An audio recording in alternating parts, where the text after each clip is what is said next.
Hey guys, how are you all? Welcome back to my channel. Today we will see what if Naruto was left alone as his twin sister. If you enjoy then please like, share and do comments. It sure is dark in here.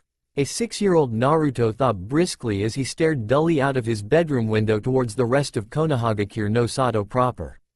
Drumming his fingers on the windowsill, he sighed as his eyes traveled towards to the Namikaze training grounds below, watching his parents Minato Namikaze and Kushina Uzumaki train his twin sister, Naomi Uzumaki Namikaze. I wonder if there's anything to eat, he thought, getting up from his bed and made his way to the fridge when the side door burst open, the sound of laughter permeating the estate. Naruto continued to look bored as he rummaged about the fridge, when the rest of his family came in. Good job, Naomi. You'll kick the other genin's butt in no time, Kushina said ecstatically. Minato smiled and ruffled her orange hair, congratulating her as well. Since your birthday is coming up, I'll teach you one of my signature techniques, the Rasengan. Minato said, watching Naomi's eyes widen in excitement. Really, Two-san? She started to hop in place, flailing her arms as Minato and Kushina laughed. Naruto rolled his eyes and nabbed a sandwich before closing the fridge. He made his way upstairs until he heard Naomi's voice again, calling out to him. Look Naruto ni, Two-san's teaching me the Rasengan. She smiled a pleasant smile, while Naruto continued to look bored as he stared at her, disinterested. Her smile lessened a bit. Why can't you be more like me, Ni-san? Maybe then you'll have some actual friends, she said, mockingly. All she got was another disinterested stare, which made her shiver a bit. His cold blue eyes stared deep into her own, a silent threat to her being which she ignored. Minato and Kushina, who were watching from the sidelines, quickly wrapped their arms around her and spun her around. Don't talk to him, Masumi. He'll never be like you, so don't waste your time, Minato said, whispering, but Naruto's sharp ears picked up on it. Just forget about him. Like he doesn't exist, alright Naomi-chan. Kushina offered, which Naomi nodded. Naomi quickly turned her head, but saw that Naruto wasn't there anymore. Yep, just like any other day. Naruto sighed as he bit into his sandwich. He sat on his bed lazily, taking out a sketchbook. Just another day, huh Naru-chan? The voice echoed from inside his head. He smirked, shaking his head. That's right, Ju-chan. Or should I say, Kagaya Otsutsuki? Lady Kagaya bristled in annoyance. Don't call me that, foolish boy. I told you to refer to me as Otsutsuki-sama. Naruto chuckled, before taking another bite of his sandwich. The day I call you that is when you finally come out of my head, nay, Haim-chan. Naruto teased, twirling a pencil as he drew in his sketchbook. Kagaya huffed in annoyance, crossing her arms. You promised not to tease about that, Naru-chan. I'll come out eventually. Naruto nodded absent-mindedly as he focused on his drawing. When was that again, Haim-chan? When I hit 16. Naruto felt a soft prodding in his mind as Kagaya nodded. Give or take. Until then, I can only send out my chakra from your body until my soul can fully manifest. Naruto nodded, putting down his pencil as he finished his sandwich. Hi, I remember now, Naruto said, ripping the page out and posting it on an empty spot on the wall. It was a picture of a rabbit with a crown, bouncing about in the outdoors. I'll try to remember from now on, Ka-chan. Flashback. A year ago. A 5-year-old Naruto was playing absent-mindedly on a swing set by the park on top of the Hokage monument as he gazed up at the moon. He fiddled with the seams of his yukata as Minato and Kushina took Naomi out again during the Kyuubi festival on their birthday. Well, Naomi's birthday, leaving Naruto behind at the house. He sighed as he turned his gaze back to the grass, messing about with it with his foot. He sighed and looked at the moon, a feeling of content washed over him. For as long as he could remember, the moon always looked illustrious to him and the prospect of the night excited him. He operated better at night anyway, so much so that his sleep schedule shifted by doing activities at night and sleeping during the day. Which was why his parents forgot him so often, or rather, one of the reasons. He scratched his face as he heard two people sit on the other swings to his left and right. Nice night, isn't it Naruto?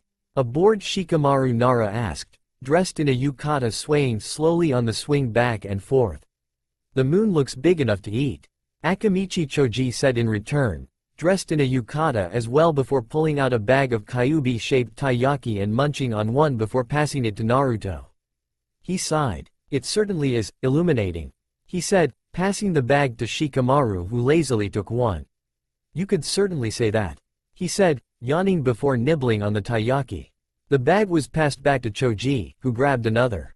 The trio sat in a comfortable silence as they enjoyed the taiyaki, looking over Konoha as the brilliant lights filled the town. Lanterns were strung about decoratively as the people chattered, the other kids playing games at stalls and food being served. All in all, it was a happy mood for the majority of Konoha, save for a few. A rustling from behind snapped the three out of their stupor as a raven-haired boy with a crest on his yukata sat in the grass in front of Naruto, propping up one leg for support, not before grabbing a taiyaki from the bag and settling down. Another day conquered, Sasuke Uchiha said dejectedly before a shoe came flying out of the bushes and hitting Sasuke square in the head.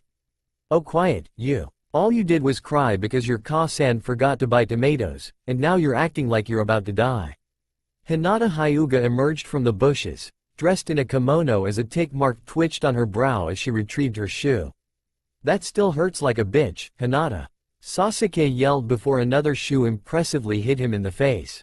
And you still complain like one, Sasuke. Sakura Haruno dressed in a pink kimono came out of the bushes this time, earning a glare from Sasuke.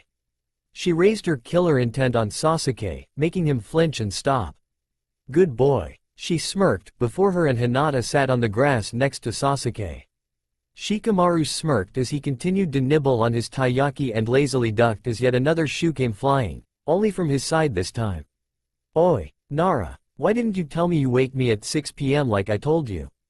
Ino Yamanaka stomped towards the group in a regular kimono carrying a picnic basket, her glare trying to burn a hole into Shikamaru's head before he waved her off. Troublesome woman? He murmured and dodged another shoe.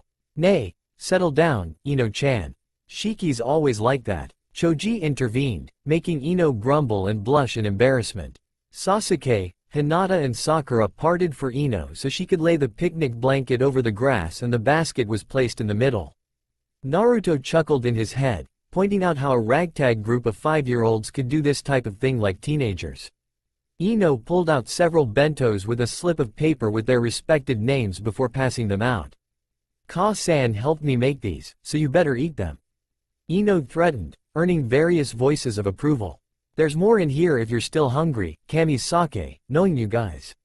The septuplet enjoyed the romantic, moonlit dinner in each other's presence, chatting with one another save for Naruto, who looked at the moon hovering above Konoha. Once finished, he set his chopsticks on top of the bento with a clack and got off the swing. Thanks for this, guys, he said, smiling one of his rare smiles. The other 6 smirked, nodding. Not a problem, Naruto-ni, Choji remarked. Shikamaru and Sasuke nodded in agreement. If there's something bothering you, you can always rely on your imoutos, Sakura said, smiling. Hinata and Ino nodded and smiled at Naruto too. Thanks, again. He turned and left, heading back to the Namikaze estate. Naruto closed the door to his room and sat on his bed, gazing out the window and at the moon once again. He sighed, and was about to lay down until a beam of light shot across the sky and at Naruto. Eyes widening, he was stunned as he basked in the light, and swore that for a fraction a second, a giant eye appeared over the moon's surface, purple in color with rings surrounding the pupil as tomo-like shapes swirled in the ring's path before blacking out. Naruto stirred as the darkness was heavy on him, before opening his eyes. His body was partially submerged in shallow water and the room dark, stretching endlessly upwards. His breathing started to quicken as he looked around for unfamiliar places. Finding none, he almost cried in panic until his eyes landed on a cage not too far away from him. He quickly ran to it, filled with a sense of escape until he reached the bars. A large paper seal was attached to the bars and a glimmering ball of white light was trapped behind that. Curious, Naruto reached to the seal and his fingers brushed it. Quickly, strange markings filled the darkness lining the walls in a brilliant white color, and the bars shimmered before disappearing in an explosion of light. Darkness filled his vision until a figure came into view. It looked to be of a woman's figure, with long white hair and 2 protrusions on the head before she wrapped her arms around his body, pulling him into a hug. Shush, it's all right, I'm here, the voice cooed to Naruto, who was ensnared in its pleasant tone. Slowly drifting to sleep, he snuggled deeper into her warmth. Ka-chan? He murmured, making the woman's eyes widen a bit in surprise, before pressing Naruto deeper into her embrace. She laid her chin on top of his head and rubbed his back, before standing and turning around with Naruto still in her arms, going deeper into the abyss. Naruto woke up in his room in a cold sweat, the sun's rays beaming down on him from his window. He took a panicked breath in before looking about the room before realizing he was in bed. His body shivered when he thought back to the room with the odd symbols and the mysterious lady. Shaking his head, he left his room and closed the door quietly, so as to not attract attention, and headed to the bathroom. Glancing lazily at the clock, it read 8:23 a.m. as he flicked his eyes to the mirror. Naruto jumped in surprise as he saw the same eye on the moon on his own two eyes. Curious, he leaned closer to the mirror and inspected it, moving his eyes around. What the hell is wrong with my eyes? Naruto thought, using a finger to pull his bottom eyelid down. It looked intimidating, with the royal purple coloring, not to mention the black rings and the occasional swirl of the 3 tomo in each ring. It honestly scared him a bit. Did you appreciate my gift, Naruto-kun? A female voice echoed from his head, and Naruto jumped in surprise again. The voice giggled pleasantly in amusement. Who are you? And where are you? Naruto said aloud until he felt a sharp pain in his head. He crouched and clenched his head with both hands, wincing in pain. Don't be so loud, idiot. Just use your thoughts to communicate with me. Naruto could visualize the voice crossing her arms and rolling her eyes in annoyance. Better yet, I'll talk to you face to face. Just stay still. Naruto felt a pulling sensation before he blacked out once again. Naruto woke up in a lush forest with flora growing around him as he started to get up. The sky was bright as the sun hovered overhead with clouds lazily crawling across it as the sounds of crashing waves filled his ears not too far away. A rabbit appeared out of the foliage and stood on its hind legs, seemingly to greet him as its nose twitched. Blinking, Naruto tentatively reached out to touch it. The rabbit didn't move as Naruto started to pet the rabbit on the head and felt an unknown tension in his heart ease slightly. The rabbit pressed into his palm before coiling itself around his arm as it made its way to Naruto, trying to get all of Naruto's touch. Naruto smiled softly as a grin stained his face and continued to watch the fluffy rabbit sit on his lap. A rustling from the bushes around him diverted his attention as more rabbits hopped out towards Naruto. Eyes wide, Naruto watched in awe as a horde of bunnies came into view and picked him up, acting as a means of transport and moving him deeper into the forest. Naruto giggled in joy at the softness of the rabbits as they eventually came across a clearing. Naruto noticed a lady with 2 protrusions from her head as her long white hair spilled over her back and across the grass. She was dressed in a silky white kimono with red-colored cuffs and tomo shapes above it. Much to Naruto's amusement, her gracefulness was broken when he noticed that she was prodding a rabbit in the face with a carrot. Come on, eat the damn thing already. She whined in frustration, her prodding becoming more quickly. The rabbit just wiggled his nose as it was assaulted by a blurring carrot. Reaching the pinnacle of her frustration, she threw the carrot at the rabbit, before the ball of fluff exploded into smoke.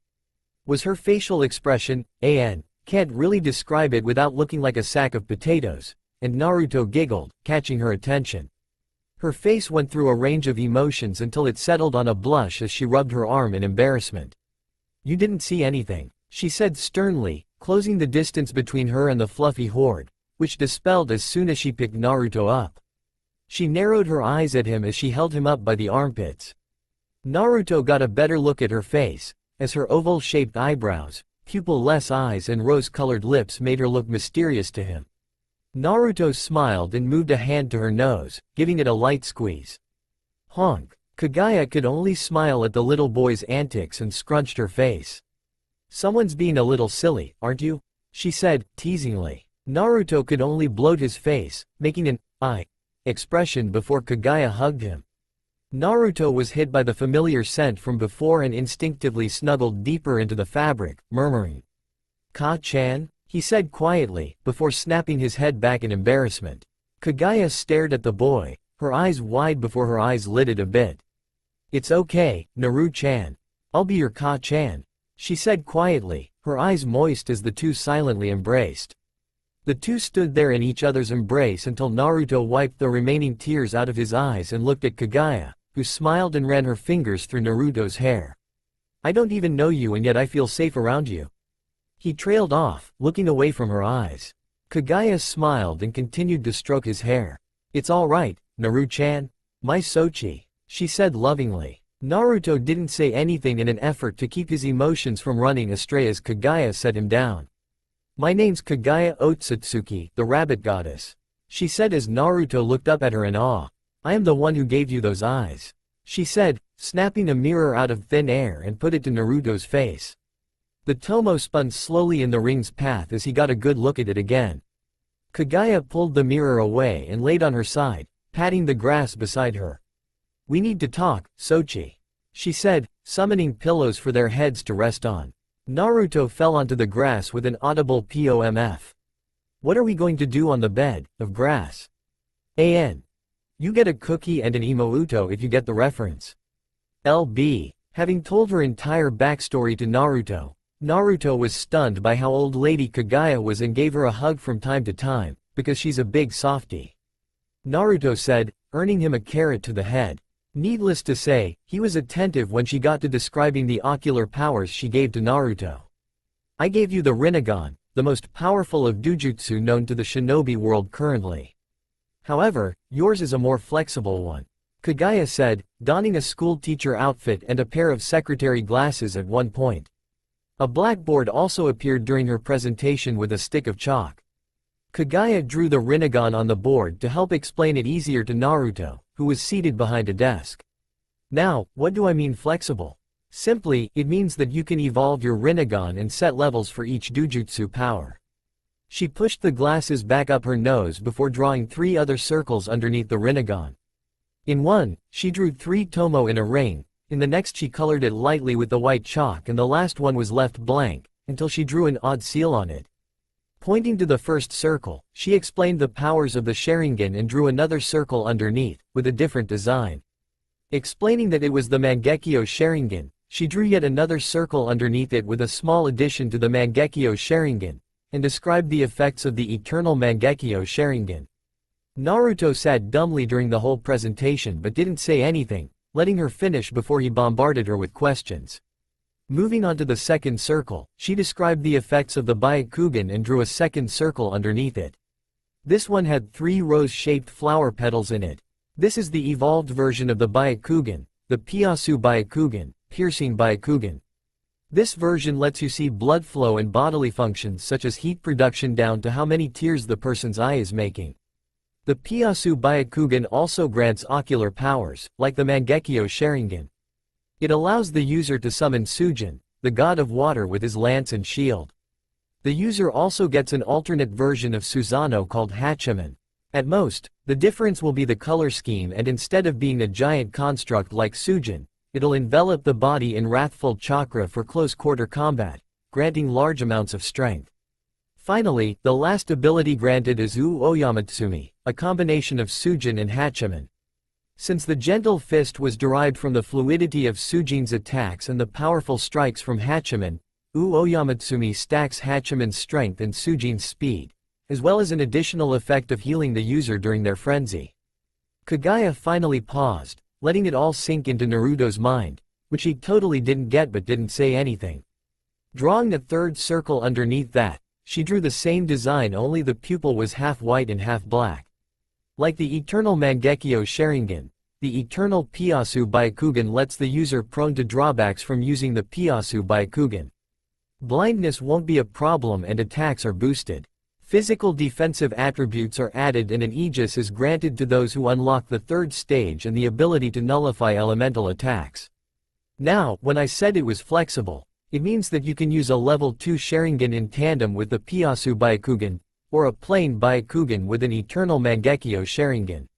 However, you do need to unlock these dojutsu powers before you can use them, otherwise you'd be a broken character and we can't have that at the moment. Kagaya finished, glancing at the reader before it flashed back to Naruto. He nodded slowly in confusion before Kagaya returned to the blackboard. Kagaya drew the third circle with the seal drawn on it came into play. She waved her hand over to Naruto, who slowly got up and made his way to the third circle. Now, what are the 5 basic elements, Naru-chan? Naruto put a finger to his chin and adopted a thinking face. Wind, water, earth, fire and lightning. Kagaya patted Naruto on the head. Good, and the many sub-elements to come with it will be under the Rinnegan's mercy. Kagaya said, cackling. Naruto waited patiently until she calmed down to continue her presentation. But what's the one thing that people could never control? What 2 elements happen every day, but no person can hope to bend its will? Kagaya prodded Naruto, who thought for a good 5 minutes before his eyes widened drastically. Light and dark, he exclaimed, to Kaguya's delight. Exactly. This seal will show you how much of an affinity you have to light and dark elements. She said, proudly, to see a confused look. But, if no one can control it, what makes you think I can? He asked. Kagaya stuck her outer lip out. A good question, Naru-pai. Naru-pai? What? But, do you know who I am? She asked, leaning into Naruto's personal space.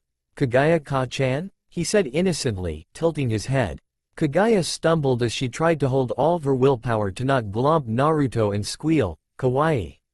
Clearing her throat and waving her hand to her face to shoo away the blush, she shook her head. I'm a goddess, Naru-chan.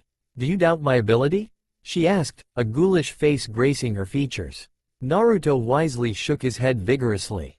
Good Sochi. Now, place your hand on the seal and think good and bad thoughts. She walked a bit away, giving Naruto space. Closing his eyes, Naruto thought about the pains of being neglected and it filled his body as he shook. Suddenly switching, he thought of the potential of a better day despite the pain and a determined crossed his face. The thoughts of his Ka-chan, Kagaya, made him smile and feel warm inside. After a few more minutes, he pulled his hand away and opened his eyes. Kagaya approached and gasped at the result. One half was completely black, as it seemed to pull Kagaya into an abyss while the other side was completely white, blindingly so as it seemed like staring into the sun. The circle slowly oscillated until it became quicker and quicker until it stopped abruptly. A small circle of white appeared in the black and vice versa, resembling the yin-yang symbol. Kagaya quickly crouched and spun Naruto around, looking him dead in the eyes. Sochi, you're going to do great things and be a great thing to the world. She said, her eyes traveling across his face. Don't let anyone tell you otherwise. She wrapped him in her embrace shortly before standing back up, with Naruto piggybacking on her. Now let's go. Go where, Ka-chan? Naruto said as he rested his head on her shoulder.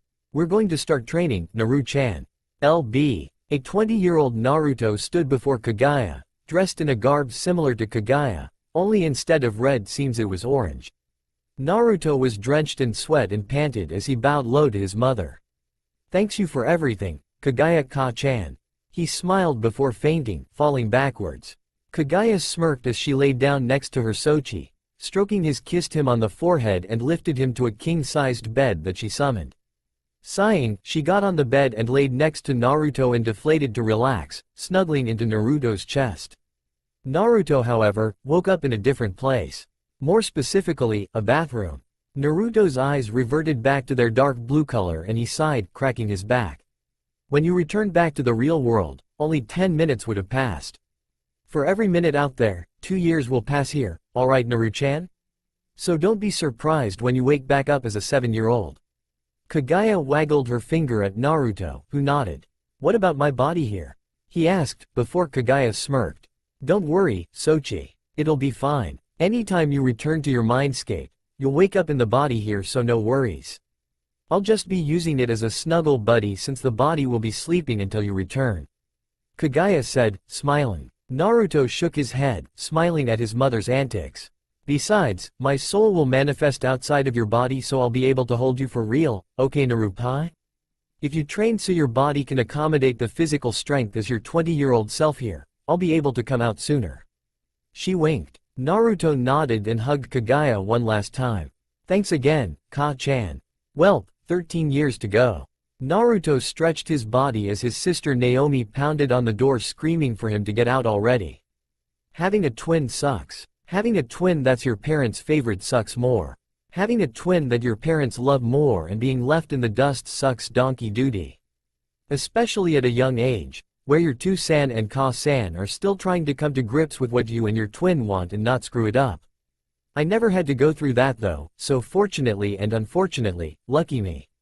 I've seen the looks Minato and Kushina give me, like I'm the biggest mistake of their lives. But you win some and you lose some, right? Anyway, let's get things out of the way first. My name is Naruto. Just Naruto. Not Naruto Uzumaki Namikaze, just Naruto.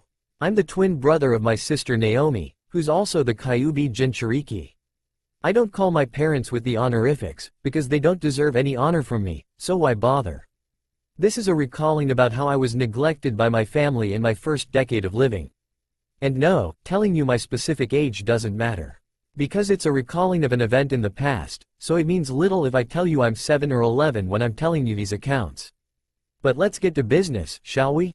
See, it all started when Naomi decided to use the family as a catalyst to get what she wanted. A new toy, a place to eat, yada yada. Minato and Kushina would follow her by the nose and try to make her happy. She even got the limited Shinobi Man figurine that I've been aiming for at the store, and she just waltzes up to the clerk and asks for it. For free. And she got it. For free. Meanwhile, I've been around and about, doing my own thing with my buddies. Sasuke, Sakura, Ino, Shikamaru, Choji, Hinata, Kiba and Shino. The two are away on a mixed clan gathering, since the two clans are close friends. Flea removal and that stuff for the Inuzuka's nin dogs and whatnot. Of course, Naomi and the other two don't know since they don't make the space to care. I don't know if they have the capacity to care, who knows. Anyway, we were at this place called Ichiraku Ramen. The place is pretty good and I know the people there. Tuchi Gigi and Ayame Ne are good people and they have good company. We were on a rare family outing, when the mom and pops take notice of me from time to time when they forgot about me again when Minato ordered for the three of them. Tuchi Gigi didn't say anything as he placed my favorite ramen combo before me, dubbed the Swirling Fury Ramen. Loaded with spices and hot sauce, not to mention the extra pieces of Naruto in it. Ironic, no? Anyway, Kushina gasped when she saw the item on the menu and thought it was a tribute to her, being from the land of Uzu and having a title similar to the namesake. I rolled my eyes as she pointed it out to Naomi and Minato, whilst Tuchi and Ayame glanced at each other worriedly. Their eyes soon met mine but I reassured them with my eyes and they sighed. But Kushina just wouldn't shut up. It was like listening to an old washing machine during its spin cycle. Rattly and obnoxious as heck, she continued to brag about it to Naomi and Minato, who were having a jolly old time. Having quite enough, I got up and moved from the stool to a booth a bit away from them. Naomi noticed the creaking sounds of me getting up and made her way to my booth, leaving Minato and Kushina engrossed in their conversation. So, Naruto Teme, you're still the loser you were when you were born, Naomi said haughtily. I rolled my eyes, looking disinterested. I didn't respond, making her try harder to rouse a sound out of me. Oi, speak to me when addressed, baka. She leaned in to try to intimidate me by getting into my personal space, or tried to. It's pretty hard when you're across somebody and a table's in your way. Not to mention that Naomi was pretty short, so that only lessened the effect. I continued to eat my ramen and I could see from the corner of my eye that she was getting frustrated. In a fit of anger, she launched my bowl across the room and it smashed into pieces, strands of ramen all over the place. Don't even ask about the broth. Minato and Kushina immediately rushed over to see what was the commotion and Tuchi Gigi and Ayame Ne peered from behind. What's going on, are you alright? Minato asked. I noticed that Minato and Kushina didn't spare a glance my way. Naomi immediately worked her charm, faking a bruise and moistening her eyes. Naruto tried to pour the broth on me so I had to hit it away. She said, her voice breaking to keep up the act. Finally, the two noticed me with a hate-filled glare. Tuchi Gigi and Ayame Ne could only look on from the sidelines, afraid to do anything. Not that I blame them. You try fighting a pair of S-class shinobi with a mop and a wooden fence for a shield and get back to me on that. You insolent, little brat. Minato had all but shouted, red in the face. Kushina wormed her way in, picking me up by the hem of my shirt. Why can't you be a good kid for once? All I hear are complaints from Naomi and they're all about you. She shouted in my face. And, being a toddler with your parents practically yelling, bloody murder, on you, it's pretty scary. I looked around, confused and almost crying as Minato and Kushina continued their verbal assault on me. Naomi could only sneer with malice as my own parents shook me emotionally. Soon, they got tired of yelling at me and picked up Naomi. "Come on Kushina, let's go home. It's obvious that Naruto doesn't know how to be a good child." Kushina turned to pay Tsuchijiji with a few bills. "Sorry about that, Ichiraku-san. That idiot boy is always causing trouble. It's like he doesn't want to be loved," she exclaimed. She then turned her eyes to me. "Don't come home until you learn to behave," she bellowed, leaving me alone with Tsuchijiji and Ayame-ne as they left for the house. I could only stare in shock and fear as Ayame-ne picked me up and hugged me on the floor. I started to bawl. I didn't go home that night. Or the next day. Or the next few days. Tsuchijiji and Ayame-ne had to take care of me during those days when I started to cry at random times.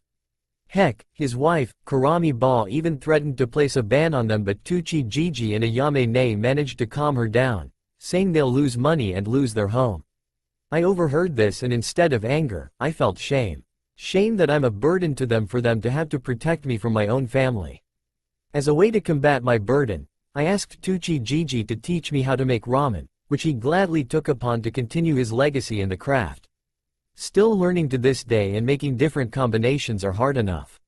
Now, let's get this out of the way. Minato and Kushina would never hit a child. They're good people in that sense. A child abuser will get shot down in the court of the daimyo faster than you can say henge, Hokage or not. When I returned, which was about 5 days afterwards, since learning from Tsuchijiji is fun, they didn't notice. Save for Naomi, who continued to throttle me into the bad light, which made Kushina and Minato retaliate by locking me in my room or not giving me dinner. Stupid for them. They don't know I could just sneak out of the window. Well, for a while. Minato found out and had the window locked from the other side and placed an alarm seal by the door, so whenever I leave the room they know that I'm outside, and likewise when I go back in. After that, they ended up slowly erasing me from their lives. The pictures of all 4 of us were replaced with newer, updated versions without me in it. My drawings and toys were burned. Even my plate to eat with was thrown out. And I had to stay with them, otherwise Minato would get suspicious with me sleeping over and convince the parents that I'm just trouble when I walked in. During my time learning ramen making with Tsuchijiji and Ayame-ne, Kurami Ba is the manager and orders the ingredients. I met my ragtag friends. Each of them has a lasting impression when they first came to the stands. Kiba came with his mom Sume and sister Hana. Him and Akamaru, his nin dog, tried to nab some meat from the grilling station by the counter, which earned him a hard bopping with a metal ladle. Ayame-ne loved that ladle, and Kiba's head put a dent in it. Shino came with his parents and ate the ramen with his insect horde, making Ayame shriek and faint. Shikamaru came with Choji, who slurped up a XXL bowl-size serving of miso, beef, pork and shrimp ramen, while Shikamaru, who didn't get any sleep that day, fell asleep in the bowl. Sasuke came with Ino and Sakura, who were talking about beauty tips. He looked lost, so I chatted with him a bit. He ended up laughing so loud after I told him a joke that Sakura elbowed him in the gut while Ino slapped him. Feeling bad, I bought a bag of tomatoes and gave it to his brother Itachi as an apology. Hinata was the most interesting to me, however. She shied away from me when I tried to make conversation with her, blushing and fiddling with her fingers. I assumed she was a shy and timid girl, but that turned out false. While she was eating, a team of genin had arrived earlier and got rowdy, elbowing her in the side. She stopped eating for a minute before she slammed her chopsticks on the table with an audible crack. I think the chopstick split in the middle. Lengthwise too. She ended up grabbing 2 of them with her hands and biting the hem of the shirt of the third one and threw them out of the stand and beat them up. Truly, it was like watching a butcher stab, roast and slice up a pig. Or rather 3, since the team of genin suffered from cuts, jukin strikes and ended up as a smoking pile on the street. She was ferocious. She came back after the scuffle and wiped the blood off with a moist towelette and looked at me hard. "You didn't see anything?" I nodded stiffly as Hinata paid the tip. When I asked Tsuchijiji and Ayame-ne, who were in the stockroom bringing out more ingredients, Tsuchijiji just laughed. "Oh, don't worry about that, Naruto. The Blood Princess has just been reincarnated, that's all." I looked at him confused before turning away slowly. They came back the next week and the 9 of us became quick friends. I told Minato and Kushina that I got a job so they wouldn't get suspicious, not that they would really care. Naruto cracked his back as he stood up from his bed. Grunting, he put on his shoes and used his mokuton to bend the wood from his room outwards, allowing a hole to appear. Stepping out, he leapt from the hole to the ground before sealing the hole back. Looking around, he decided to go train. Say, Ka-chan, how am I doing on training? Naruto thought as he entered a brush of woods into an open field. Also known as Training Ground 47, the Forest of Death, Naruto continued to stroll on through. You're doing okay for now, Naru-chan, Kagaya said, examining Naruto's soul body. I'd say at the rate you're training it, when you become 16, I'll be able to manifest fully into the real world. She said as she spoon-fed Naruto's soul body with some chunky carrot soup. Naruto shook his head as he mentally saw Kagaya wipe the dribble that managed to spill over his soul self's mouth. Why do you keep feeding my soul? It's not going to give me any benefit, Ka-chan, Naruto thought, making Kagaya pout and cross her arms. I'm training for the day that I come out so I can feed you. She responded, blushing a bit. Ah, Ka-chan, that's sweet, Naruto teased, smiling. Kagaya didn't respond as he continued to make his way through the forest. The animals around him started to trail behind him, communicating to each other with a variety of sounds. This started to happen when Naruto first came to the forest. The animals attacked him on instinct but were all put down in their place. Needless to say, they acknowledged Naruto as their undisputed master. He also gives very good back rubs and belly scratches. Soon, Naruto reached a clearing in the forest. A very wide area of wooden and stone training dummies stood amongst it as kunai and shuriken chipped the material. He could already hear a voice from the center as the figure bounced around the dummies. The only defining feature that he could make out was a purple pineapple-shaped hairstyle and a tan trench coat. Clearing his throat, the figure stopped and looked at Naruto, smiling. Oi, Gaki, what took you so long? I've been preparing myself when we finally spar again, the figure said. Upon closer inspection, it turned out to be Anko, the Dango fanatic and former student of Orochimaru, the hubby Sanin. Oh, you know. Naomi tried to talk me down and Minato and Kushina tried to ignore me. You know, the usual. Naruto said, nonchalant. Anko nodded, brushing off the wood shavings from her kunai. So, are you ready, Gaki? Anko said, getting into her stance. Naruto rolled his eyes, before vanishing in a stream of blue light. I already beat you without using my power, unless you want me to bring it to the table? He said, confidence filling his voice. Anko just scoffed, throwing her arms forward as if waving something away. Do what you want, I'll have my victory this time, she said before getting into her stance. On 3, 1, Naruto rolled his shoulders and leg joints out with an audible pop. 2, Anko spun the kunai by the rein, making it look like a blurred disc. 3, Anko vanished in a body flicker before reappearing behind Naruto, who didn't move. With one arm cocked back with a kunai and another stretched out, she struck. Naruto dodged by moving backwards, bumping into her chest as grabbed the arm with the kunai and threw her over him. She spun as she landed on the grass and melted into the dirt. Anko burrowed her way towards Naruto, who jumped as soon as he felt the earth beneath him feel lighter. High in the air, Naruto enhanced the gravity on his body and he rocketed toward his previous spot, his legs smashing the dirt where Anko previously was into large chunks. Quickly, he shot out 3 shuriken behind him where Anko had to Kawarimi out of harm's way. Dropping the ranged aspect, Anko appeared before him already with her fist moving fast into his face. Naruto parried by pushing her arm out of the way as the two exchanged a flurry of strikes. Naruto chipped her sides as he twisted and curved his fists into what looked like a piece of orange rubber whipping her. Anko grit her teeth as she put her arms in front of her face to block, only to have it shattered by Naruto's small fist worming his way underneath it. The two finally separated as Anko panted, compared to Naruto who was sweating a bit. Get ready, Anko nay. I'll show you what I can do, Naruto said as he disappeared in another beam of blue light. Naruto reappeared far away from her as his hands glowed. In his hands was a double-headed staff with a blue orb at each end, decorated with a gold regal design. In front, was a glowing ball of white light with white rings. Anko can only watch in awe as he used his shadow clone jutsu to summon 9 other Narutos who threw 3 kunai each. Kunai multiplication jutsu. The 9 voices shouted as 30 kunai became 300. Quickly dispelling all 9, he struck his double-headed staff diagonally in the air. Reflection. For a brief moment, a large blue rhombus appeared vertically attached by gold brackets and white wings flourished before disappearing, as a beam of light shot out of the staff. It quickly bounced in between all 300 kunai before striking Anko at the speed of light, all 300 beams of light. Unable to move, Anko was struck by the most painful attack she ever felt before Naruto teleported in light again, an audible tingle sound, like wind chimes knocking against each other. Naruto reappeared before her as he grabbed the middle of the staff and slammed it down, the orbs changing from light blue to a dark red. Apocalypse, he shouted. A purple vortex appeared above and beneath Anko, coming up to her knees as she was now bathed by purple darkness filling the space. Like a typhoon of light and dark, the light beams and dark energy exploded into a violent display of black and white. Naruto stowed the staff away as the ball of light vanished, revealing a fairly beaten down Anko. I held back, Anko nay. Naruto said, smugly as he smiled at the dazed Anko.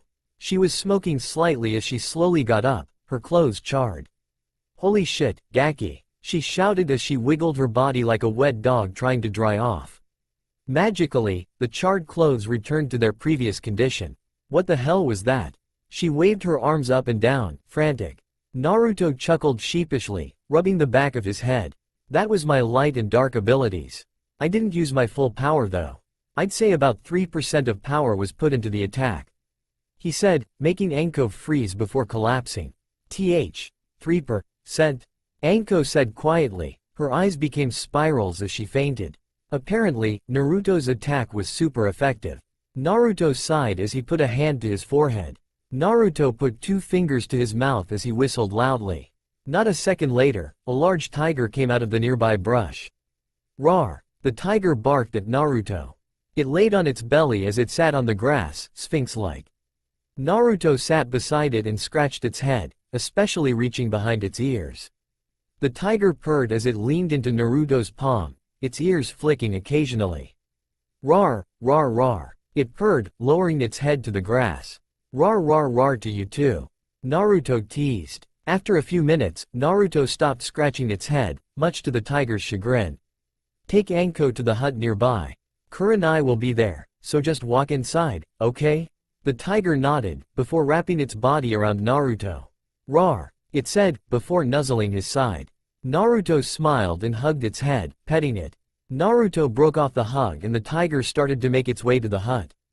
Duh, I want a cuddly tiger too. Kagaya made her presence known again, stamping her foot lightly in envy.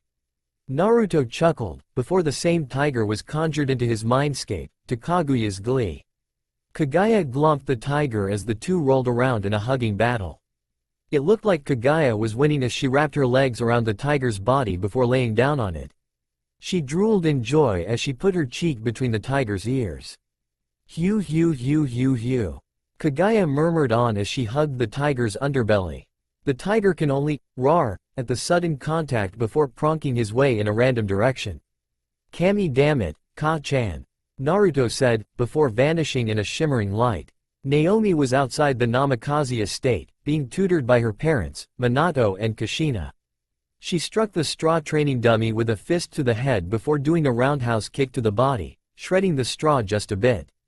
Kushina gave a holler as Minato clapped at her display. Way to go, Na-chan.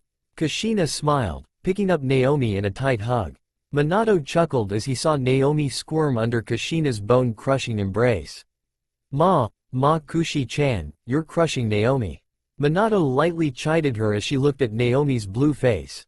Quickly, she let go and dropped Naomi onto the ground. Naomi grumbled, dusting her skirt off as she got back up.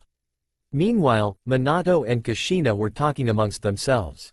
She's got the kata's down and her striking power are good for a girl her age. I think I should teach her that. Minato whispered as Kushina nodded. It'll help her in her defense and offensive areas and give her an edge in battle. I should teach her some kenjutsu too just to be safe. Kushina added as Naomi got back to attacking the straw dummy. I got just the weapon too. Minato raised an eyebrow. The Uzu manifest weapon system? He implored. Kushina could only nod excitedly. Now, I think it might be too early for her to learn that. Given that it's too big for her. Kushina nodded again. Well, I learned it from Mito Baan when I was her age. I remember when I got the jitters when I got it too. She said, idly scratching her arms. Jitters? This is new, Kushi-chan. Minato said. Kushina could only fold her arms. It's said that the true wielder of the Uzu manifest weapon system will awaken its true form. As you know, it's in its unawakened form. A plain-looking katana with a spiral on the handle. But when it awakens, it'll merge with the body and the true heir can summon any weapon at their disposal. Hence, manifest weapon system. Kushina concluded. Minato could only nod slowly. That said, the person that isn't the true heir will get an injury when they touch the spiral, ranging from a light shocking feeling, like I did, to potentially death if their deeds are with ill intent. Being young, I was innocent so it gave me a light shock.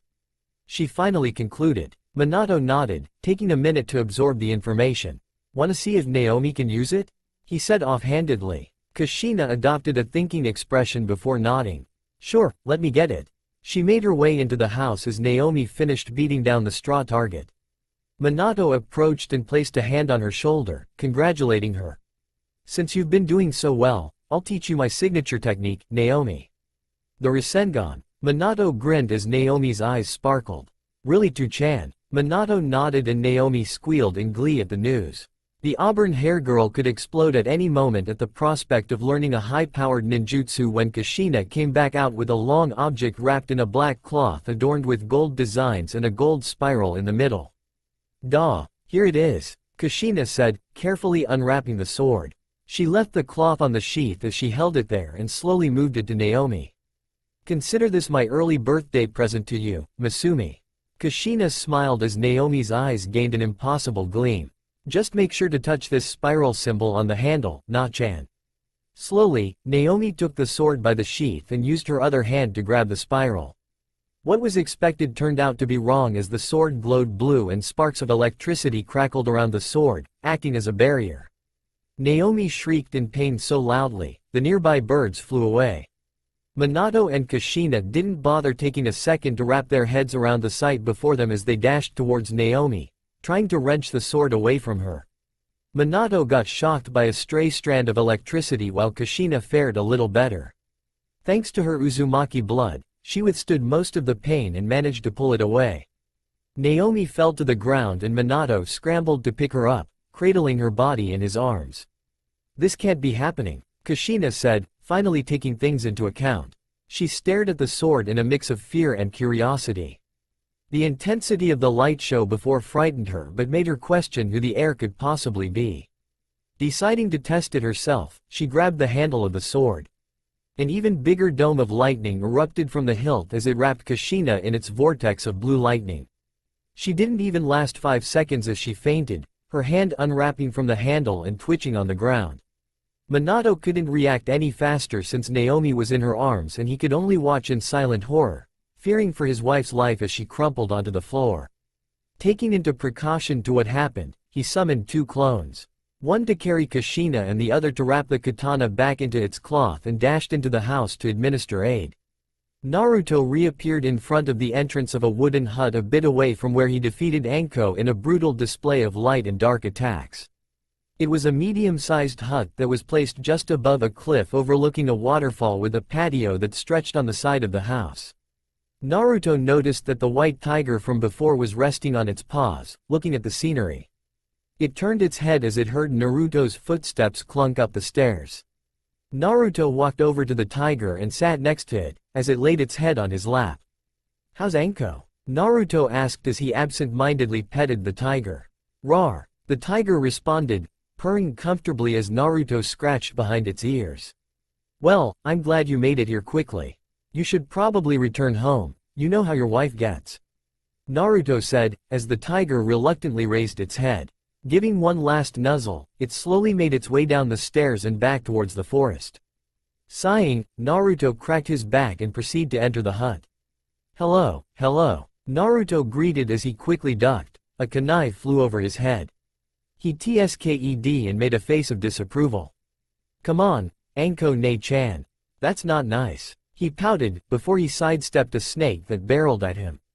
"Screw you, Gaki. You're lucky I didn't use my curse mark on you," she shouted before she yelped, as Kurenai shoved her bandaged body back onto the bed. Hi, Anko. You need to relax," Kurenai said before she turned to Naruto and smiled. "Good morning, Otuto," she said as she applied some cream on a burnt area on Anko's back, making her scream. "Morning, Kurenai-chan," he said as he approached the bed. Anko was naked, save for some bandages that wrapped tightly against her chest and a pair of boxers that saved her modesty. His eyes traveled to her neck, where he smiled nostalgically at the curse mark.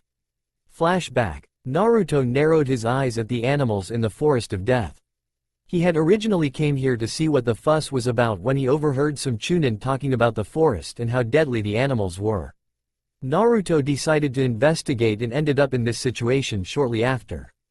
They had surrounded him when he first stepped foot into their territory, his unknown scent putting them on alert. He was about to attack when a purple-haired kunoichi landed in front of him, smirking. "What's this? A new prey for me?" Anko said with a glint of mischief. Her smile showed killing intent in an effort to scare the 7-year-old in front of her. "You better be careful, kid, or else I'll end up sacrificing you to my snakes." However, that was not the case as Naruto's expression deadpanned. "You're weird," Naruto said before turning around and proceeding deeper into the forest. Anko could only stare dumbly as the blonde mop of hair disappeared behind some shrubbery. Naruto had came across a clearing in the forest after about 5 minutes had passed after meeting the odd lady before he heard the shrubs behind him rustle violently. "Wait a minute," the voice said as the purple-haired lady launched herself in front of Naruto again. "Who do you think you are? Do you know who I am?" Anko said with a deadly expression. That soon collapsed as Naruto tilted his head cutely and scratched the back of his head, his eyes gazing towards the sky. Anko had to use all of her willpower not to hug the 7-year-old who wandered into her forest. "Ka-chan, do you know who this lady is?" Naruto asked himself. Kagaya only grunted as she didn't respond. She was sleeping, as her face was planted firmly into a fluffy pillow with her arms and legs stretched out like a star. Unfortunately, her horns had pierced the pillow and the fluff started to escape from its confines. Deciding that his Ka-chan was down for the count, Naruto returned to the purple lady. "No?" Naruto said before looking back at Anko. Anko could only open her mouth in shock at the Gaki. "You never heard of me?" Anko asked. Naruto shook his head. "The snake mistress? The great and powerful Hubby-chan? The unbeautiful, heartbreaking, male-dominating, Anko Mitarashi," she spouted. Naruto could only cross his eyes, thinking, before shaking his head again. Anko closed her mouth as her head dipped, her eyes overcast by a shadow as her body shook. Naruto decided it would be a good time to inch away from the purple-haired lady, not wanting to be around her anymore. He turned around until he felt something whiz by and scratch his cheek. A kunai embedded itself on the tree behind him as he touched his cheek, blood coming out of it. Hee hee. Anko cackled manically as her eyes looked frenzied. Naruto's own eyes widened as Anko started launching kunai at him. Thinking fast, he dodged the volley of kunai until she vanished. He turned around and saw Anko behind him, her smile feral as she came for the kill. Not that she was going to, she just wanted to scare the kid. She had a reputation to retain after all. Just as she was about to slash at him, she felt something hard hit her stomach that punted her against a tree. Naruto had his leg outstretched as he lowered it, before wisely using chakra on his legs, jumping back into the trees. "Get back here!" Naruto heard the indignant cry before snakes started to fly at him. Naruto dodged a few until he felt teeth sink into his leg, making him lose balance and fall to the ground. Immediately, Anko bursted from the foliage and crouched above Naruto, smiling. The snake had injected some venom into his leg, making it paralyzed. "You're pretty good, Gaki. But not good enough." Naruto panted heavily, as the venom numbed his leg. He stared at Anko until a visible black circle on her neck caught his eye. Anko followed his gaze and her expression dropped, saddened. She quickly adjusted her trench coat to cover the mark, but Naruto was already pushing her down onto the grass, trying to get a better look at it. "Trigger. Lime warning. What the hell are you doing, kid?" Anko tried to push him off but found herself unable to move her arms. She also couldn't feel her legs and arched her head to look at the Gaki on top of her, who had seemingly recovered from the snake venom earlier. A thing of rope had bounded her legs and arms together, as Anko tried to move them until she felt something press against her breasts. Looking down, she saw more rope around her body and vaguely realized she was bound in a scandalous shibari position. Her face reddened when she noticed that her arms were bound behind her back, tied to her thighs that were skyward, allowing full view of her intimate region as she spread eagle. To make it worse, a 7-year-old had done this. Anko's mind raced as she ran through many scenarios if someone found her like this. She started to sweat as she imagined Kurenai, Yugo or Hana discovering her and calling her a shotacon. To make matters even more worse, Naruto had somehow removed her trenchcoat while she was tied and started to pull down the neck seam of her fishnet shirt. "Oh oi, stop it right now." Anko stuttered, but she received no response. On the flip side, Naruto had placed his warm palm on Anko's sweaty skin, more specifically, her shoulder to try to get a full view. He felt Anko shiver as he angled her a bit, his eyes calculative as he studied the seal. "Nay, Naru-chan. What are you doing? You know you're making the snake lady excited." Laughing-faced Kagaya said in the mindscape. She had apparently woken up and somehow made a facial expression that Naruto caught. "This mark is hurting the lady," Naruto thought simplistically, concerned for Anko. All the while Anko struggled not to moan as the rope pressed against her flower and pressed her breasts together. And she was failing spectacularly. "Ka-chan, can you help me take it off?"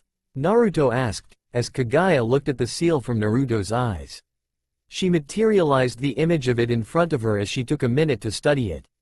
After a while, she placed her fist on top of her palm, before channeling some of her chakra into Naruto's hands. "Okay, Naru-chan. I'm placing my chakra into your hands, so make sure you follow my instructions," Kagaya stated. Naruto nodded as silvery wisps of her chakra glowed on his hands. Naruto became dead to the world around him as he followed the movements Kagaya were showing him on the curse mark.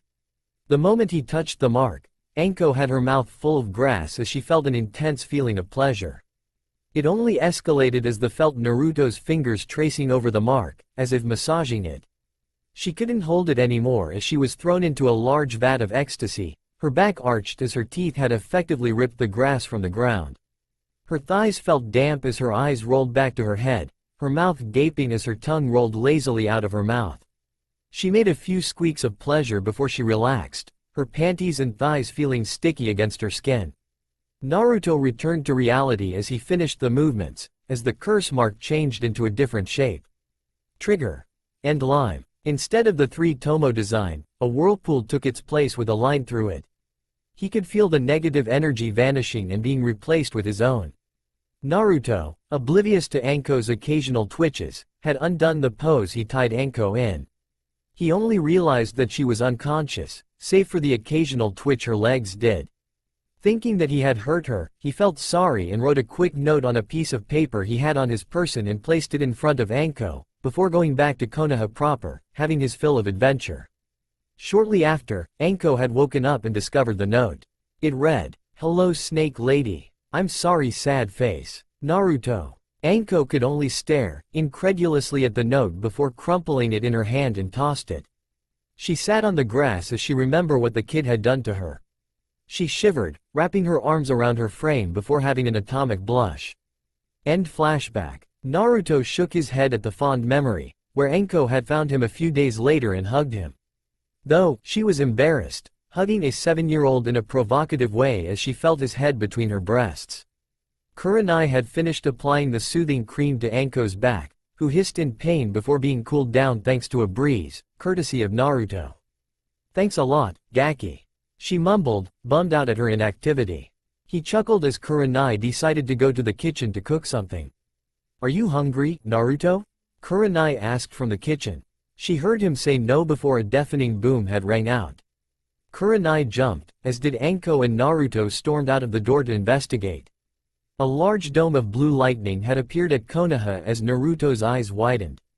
It receded and Naruto was about to speak before a larger dome of lightning appeared. Thinking fast, he rushed back to Konoha, getting ready if there were enemy nin in the town. When Naruto had appeared back in Konoha, he had landed on the roof of a building. The lightning was coming from his home and he quickly darted towards it, with the intent of rescuing his family if needed. Just because they shunned him, it would be illogical to return the negative feelings. It would only build up if it came to that. Naruto had jumped over various houses before jumping into his backyard, where the source of the lightning came from. He saw Minato summon 2 clones before picking up Naomi and Kushina and dragged them into the house, closing the door with his foot. He landed on the training ground and saw a sword and shroud, where blue electricity crackled violently as it seemed to glow before disappearing. I better get this away. Who knew what the hell Minato and Kushina were doing? Naruto said before grabbing the shroud and sword. Immediately, he felt a pulling on his mindscape and collapsed, as the shroud and sword had turned into orbs of light and went into Naruto's body. Naruto's eyes furrowed as he felt his clothes stick to him. Slowly, he opened his eyes. A temple had greeted his eyes as he scanned the area. The temple had many ancient drawings of battles that were lost to him. Ruins had encircled around him as a small puddle of water in the center was filled. Blue wisps flew around the temple, but what really drew his attention was a staircase. A really long staircase, as it stretched to almost infinity until it stopped on what appeared to be a throne in the distance. If you can't imagine it, think of the fairy temple in Lowe's. Ka-chan, where am I? Naruto asked, to receive no response. He scratched his head, confused. If this was his mindscape, where was Kagaya? Unless. Naruto shook his head and decided to ascend the staircase, seeing no other way to progress. He climbed the first 10 steps before he heard a warping sound. He turned around and widened his eyes, as the steps started to vanish in a blue vortex. Naruto began running up the stairs, with the intent of not being dragged into whatever the hell the portal did to the steps. Test of the body, a voice said. Naruto had a hard time distinguishing the gender of it, since his mind was racked with panic. Make it to the platform to clear this trial. The voice said again. Naruto looked around, looking for a platform until he saw the stairs a distance ahead of him separate, as a large platform took its place. Running on adrenaline, he powered through the steps and eventually made it to the circular platform before collapsing. An audible ding was heard as Naruto relaxed to catch his breath. The next test. Mind. The voice said. Naruto didn't bother to move as he was still tired. The objective, survive. The voice vanished. Naruto was left confused until the area around him warped into Konoha. More specifically, his home. He saw his family giving him disapproving looks of unbridled fury, glaring at him. Their shapes twisted and turned into black demons, as it proceeded to assault Naruto. Their guttural growls screeched into his ears as tendrils sprouted from their backs, piercing his skin. He could only scream as he felt his being torn to pieces. Naruto gasped as the pain only increased in severity. Naruto was about to give up until he felt a warm presence on his back amidst all the chaos. White delicate fingers caressed his head as the demons retreated, growling. His wounds started to heal as he was enveloped by the figure behind him. It's all right, Sochi. Kagaya whispered into his ear. Naruto's eyes widened before relaxing, subconsciously pressing against Kagaya for comfort. Mommy will always be here for you. Kagaya finished. Naruto felt his eyes tear up, his heart aching to hear those words for the longest. He silently cried as Kagaya had wrapped Naruto into a loving embrace. The demons screeched as their bodies dissolved, as black dust blew away against the wind. Naruto's crying stopped as he turned to face Kagaya, a smile adorned on her face. She slowly faded away before she kissed his forehead and vanished. Naruto shook his head and regained his senses, as an audible ding sounded again. An invisible force nudged Naruto towards the staircase as he glanced upward. The throne seemed closer now as Naruto ascended. The final test. Soul. The voice said. Naruto had reached the top of the staircase, his body sore and his emotions fluctuating. The throne vanished and in its place a large stone door appeared. Carved into it was a large tree, as it climbed all the way into the blue abyss of a ceiling. Naruto approached slowly, as he saw a particular spot for a hand to fit into. It was at the base of the tree, and had something inscribed underneath it. What is Naruto Uzumaki's greatest goal in life? It said. Naruto closed his eyes and breathed in, before pressing his hand into the handprint. The innocence of others. To ensure no child goes through life without family, to ensure no father has to bury their children, and to ensure that every mother live without grief of their loved ones," he said resolutely. A moment passed before the large door glowed. White lines flowed from the handprint as it climbed the tree and separated into the branches, and shot outwards. There was a chime. "Good answer." And the door opened. Naruto was blinded by a bright light, covering his eyes with his hands. The light soon died down as Naruto struggled to make out what was behind the door. The throne from before soon appeared behind it, as the door shimmered out of existence. Naruto cautiously approached, looking around it for any traps or the sort before sitting down, deeming it safe. As soon as he sat down, two bright orbs came out of his body and floated before him. The orbs glowed before it took shape of two figures, a sword and a shroud. Naruto recognized it as the objects he picked up when he arrived home as the items started to shimmer.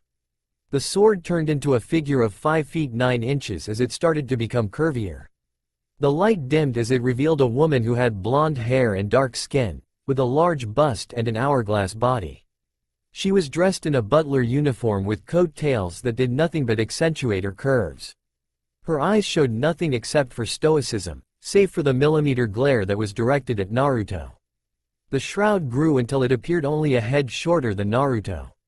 She had red hair and light skin, and was dressed in a pale yellow blouse that had flowers on it. She had a megawatt grin as she started to run and launch herself at Naruto. "Oni Schwan," she exclaimed, as the red missile blurred and crashed into Naruto's stomach. She smiled as Naruto tried to recover, giving a hug and making a hum of delight. The taller woman only made a sound of disgust as her glare increased. "Such unruly behavior, especially at a creature such as you." She directed the insult at Naruto, who only narrowed his eyes. She was about to say something until the little girl jumped and slapped the woman on the face. "Bad, don't make fun of Oni-chan." She pouted, her hand ready to give a good slapping if she said anything again. The lady recovered as her face turned to that of rage. "Don't defend him. He's weak. He might have earned your respect but not mine," she shouted, and Naruto could have swore he saw fire come out of her mouth. The little girl growled before tackling the older woman, sending the two careening off the platform into the abyss. Sounds of the little girl's screams paired with the older woman's indignant cries only served to make Naruto sweat drop. A woman was pacing back and forth under a dimly lit room as she pondered on her next course of action. Her mind was racing as she took in the results of a recently failed experiment. As she went back and forth, she clicked her tongue in disapproval before slamming her hands on the counter, shaking the beakers and test tubes that were sitting in wooden stands. Swiftly grabbing her purple-rimmed glasses, she put them on as she tied her hair in a ponytail, her black hair hanging a little past her neck. A purple hairpin fastened a chunk of hair above her forehead as she grabbed a clipboard and scribbled some things in before the door opened, revealing a person in a white scientist coat. "Ma'am, the new specimen is ready," the scientist said curtly, getting a nod from the other woman. The door closed as the woman placed the clipboard on the table with a clack. She shook her head. "This isn't going well," she thought, her eyes darting from the blackboard in the room and back to the notes on the clipboard. Sighing, she grabbed her coffee as she went to a dial in the room and turned it, the light dimming until it was pitch black. She wrenched open the door and slammed it shut, walking down a corridor before going into a larger room. She wore a light gray blouse that hugged her figure, doing little to hide her curves as it accentuated her bust and slim waist. Her own coat fluttered from the breeze as she ascended a metal walkway into a higher office. Next to it was a utility box fixated on the wall which she opened and grabbed a megaphone. Turning about face, she oversaw what was going on below. Dozens of other scientists crowded over different sections of the room, hunched over as their voices spoke rapidly to each other. The room was filled with scritches on black boards and clinks of glass being placed or stirred. The woman started to move about the walkway that hung above the scientists, her heels making minute noises that slowly brought the attention of the other scientists. Seeing their break from work, she put the megaphone in front of her lips. "Get back to work," she bellowed, as the other scientists jumped at the sound and worked with twice as much effort. Seeing their efforts doubled, she went back to the office and consulted the computer in front of her before her hand went to her temple. "Cammy, save me," she mumbled, as she took a deep breath. After a few minutes, she pulled open a drawer and pulled out a mirror and placed it in front of her. Cammy, my makeup smudged again, she said, before her pale hand reached for her pocket makeup kit and dabbed under her sharp yellow eyes. She turned her head left and right, before smiling, showing her elongated fangs. Alright, Orika, it's showtime, she said, the now identified snake Sanin parting her mouth a little to allow her long tongue to gyrate a little as she hissed, before her assistant Kana opened the door. With her silver hair done up in a bun and her round spectacles resting on her face, she was about to say something before deadpanning. Orika-sama, you're doing that again? She said, tiredly as the Sanin quickly snapped her mouth shut, blushing from embarrassment. Don't judge me, she cried, stamping her foot as Kana shook her head, amused. Hi, Orika-sama. But, the specimen has arrived, she said, her face serious as all mirth drained from her expression. Orika did the same, as she readjusted herself before following Kana out the door toward the room full of scientists.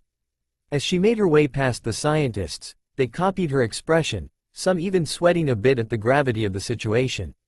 Kana and Orika approached a stage hidden in the back of the room as all of the scientists made their way toward it, sitting on gray folding chairs as their attention was directed at their superiors.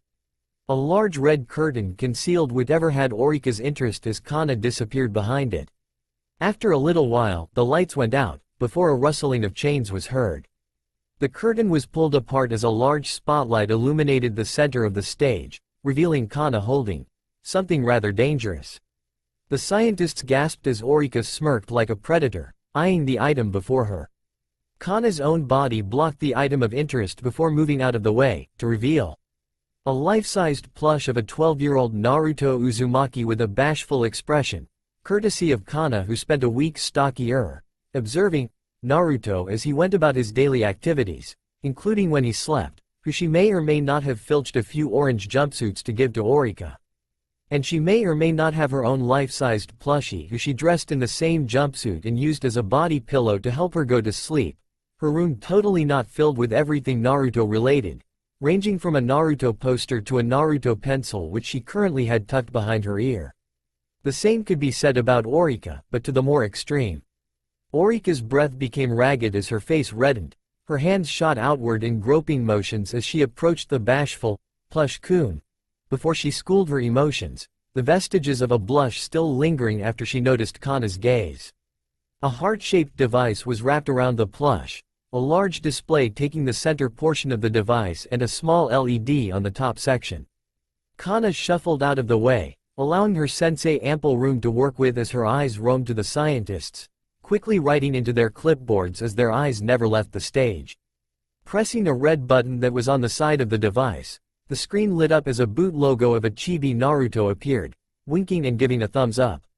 A jingle played before text appeared on the screen. Affectionately, it spelled out, Doki Doki Love Sama. Confess your love and get the top rank to get a prize with your loved one. Press the heart to get started. The text disappeared, only to be replaced with a HUD, one section detailing an affection meter in a shape of a heart and a background of floating, smaller hearts with words like, good luck, or, love. Nervous, Orika started to chew on her purple-colored nails before turning around to the crowd of scientists, who just happened to be all female. What do I do, girls? Orika stuttered, eyes looking hopeful as she poked her index fingers together. This was an everyday occurrence at Orika's lab. Anyway, the scientists could only shrug before one in the back shouted, just do your best. This roused the other scientists as they encouraged Orika to just do it. Orika was stunned, her eyes widened as she slowly started to tear up. Everyone, she thought, before shaking her head and turning her hand into a fist. With renewed vigor, she spun around and walked toward the plush Naruto, making the scientists go silent in anticipation. Orika tapped the heart on the display before it switched to numbers counting down. It chimed as the numbers started to decrease, before a large display slowly dropped down from the ceiling. Orika felt something wash over her as she closed her eyes, a gust of wind tickling her skin before she opened her eyes again. She was briefly brought into awe as the scenery changed. Inside the simulation, instead of a laboratory, she was instead in a park that was filled with sakura trees, the petals falling around her and the sun set to the point where the sky was orange-pinkish. Green grass rolled around her as large buildings surrounded her position. What stuck out to her most was that she was inside what seemed like the front entrance to a school, a large clock tower with a bell in the center of the building. A breeze tickled her legs as she glanced down, taking in her change of attire. She was dressed in a navy blue skirt that just reached her knees and a white raiment, with a sort of white flap at the back with a blue design on it. A bow decorated her collar as her hair had now reached her lower back, about the height of her behind. Violins were playing a romantic tune, as if trying to set the mood before a deep voice called her name. "Orika-san?" She spun around, her eyes settling on the person before her. She immediately blushed. "It's Naruto-kun," her mind racing a mile a minute. A blush staining her cheeks as her eyes roamed over the body of a 24-year-old Naruto, who had on an orange blazer with a spiral crest on his breast pocket, a white dress shirt with a black tie and black dress pants, and black dress shoes. He had a shoulder bag hanging off the side lazily as his sun-kissed hair seemed to shimmer from the sunset as his spikes danced lazily against the wind. His eyes showing concern as his mouth contorted to a small frown. Orika could only blush harder. So handsome. Her mind squealed in joy, a chibi Orika dancing happily in her mindscape. "I received your letter in my mailbox, Orika-san. Do you need help with homework or something of the other?" Naruto said, rubbing his sleeved arm in the cold.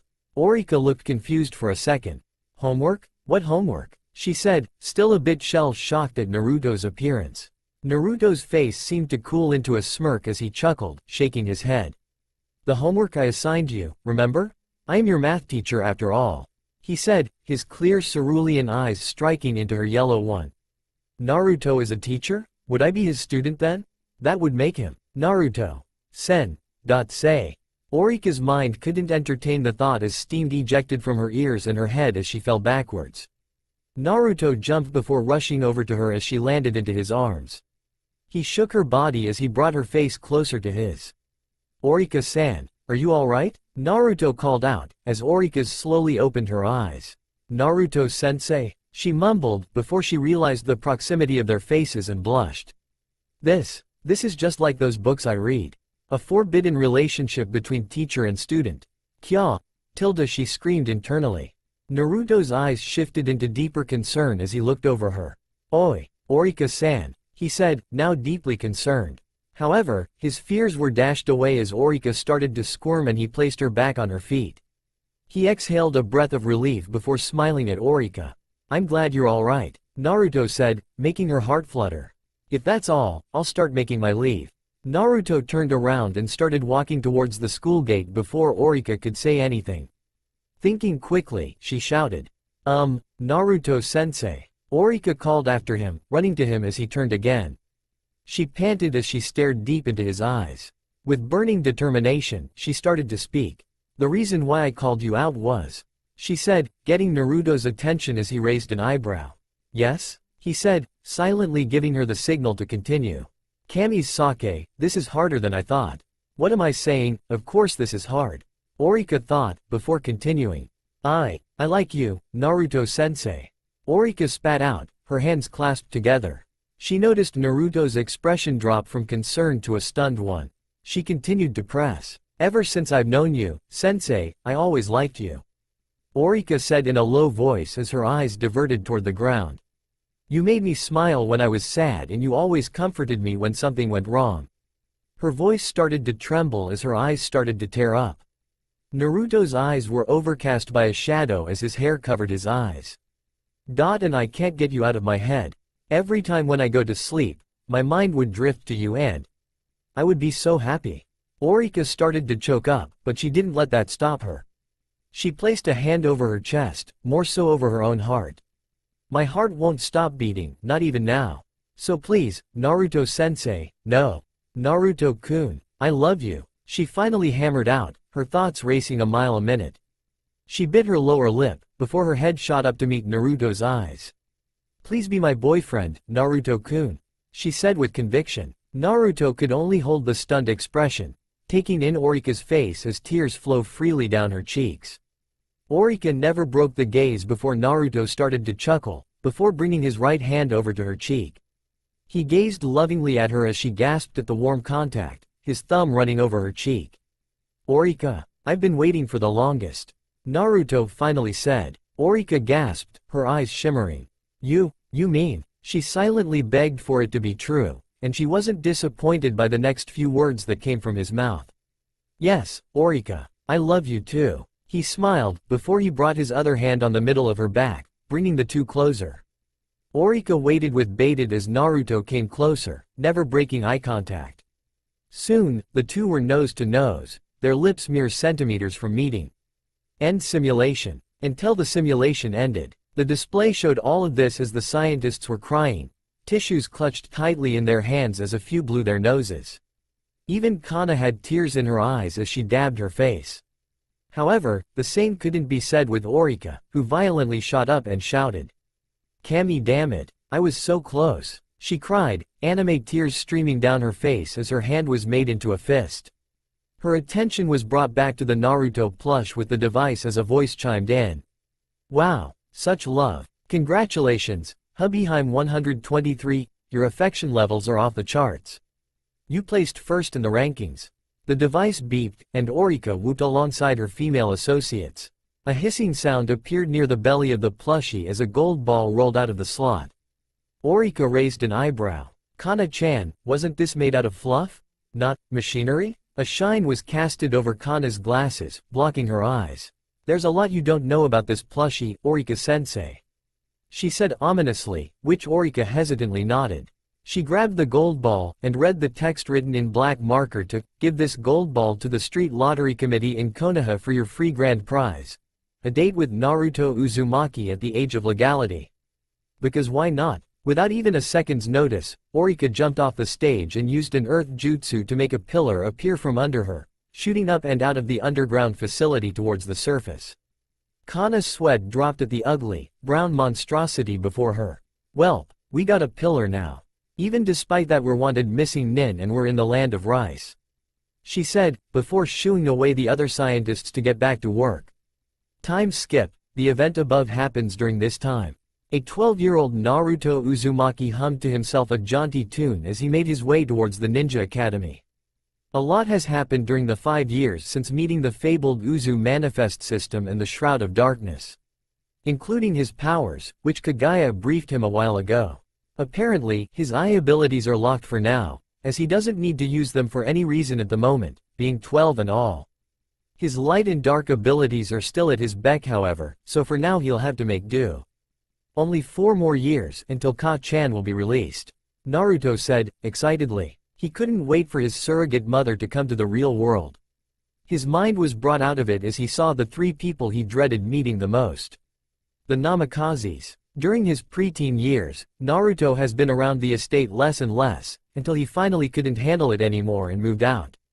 Much to his slight chagrin, no one in the estate seemed to notice, as he was already sparse in their time as a family. Naruto moved in at a spanking, new apartment complex that was built a few years ago at the top floor.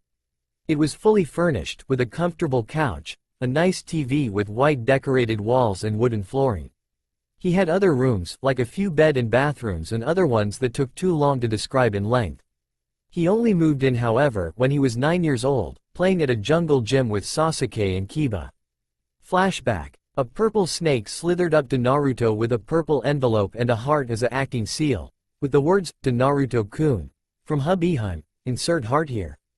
Cautiously, Naruto took the envelope, not before the snake nuzzled his hand before poofing away. Sasuke and Kiba moseyed toward Naruto who opened the envelope. Inside was a small note and a gold ticket. You have been granted a penthouse suite by a secret admirer at the Shinobi sector in Konoha. Congratulations. In the corner was a childish drawing of a heart in purple crayon, along with directions to the complex.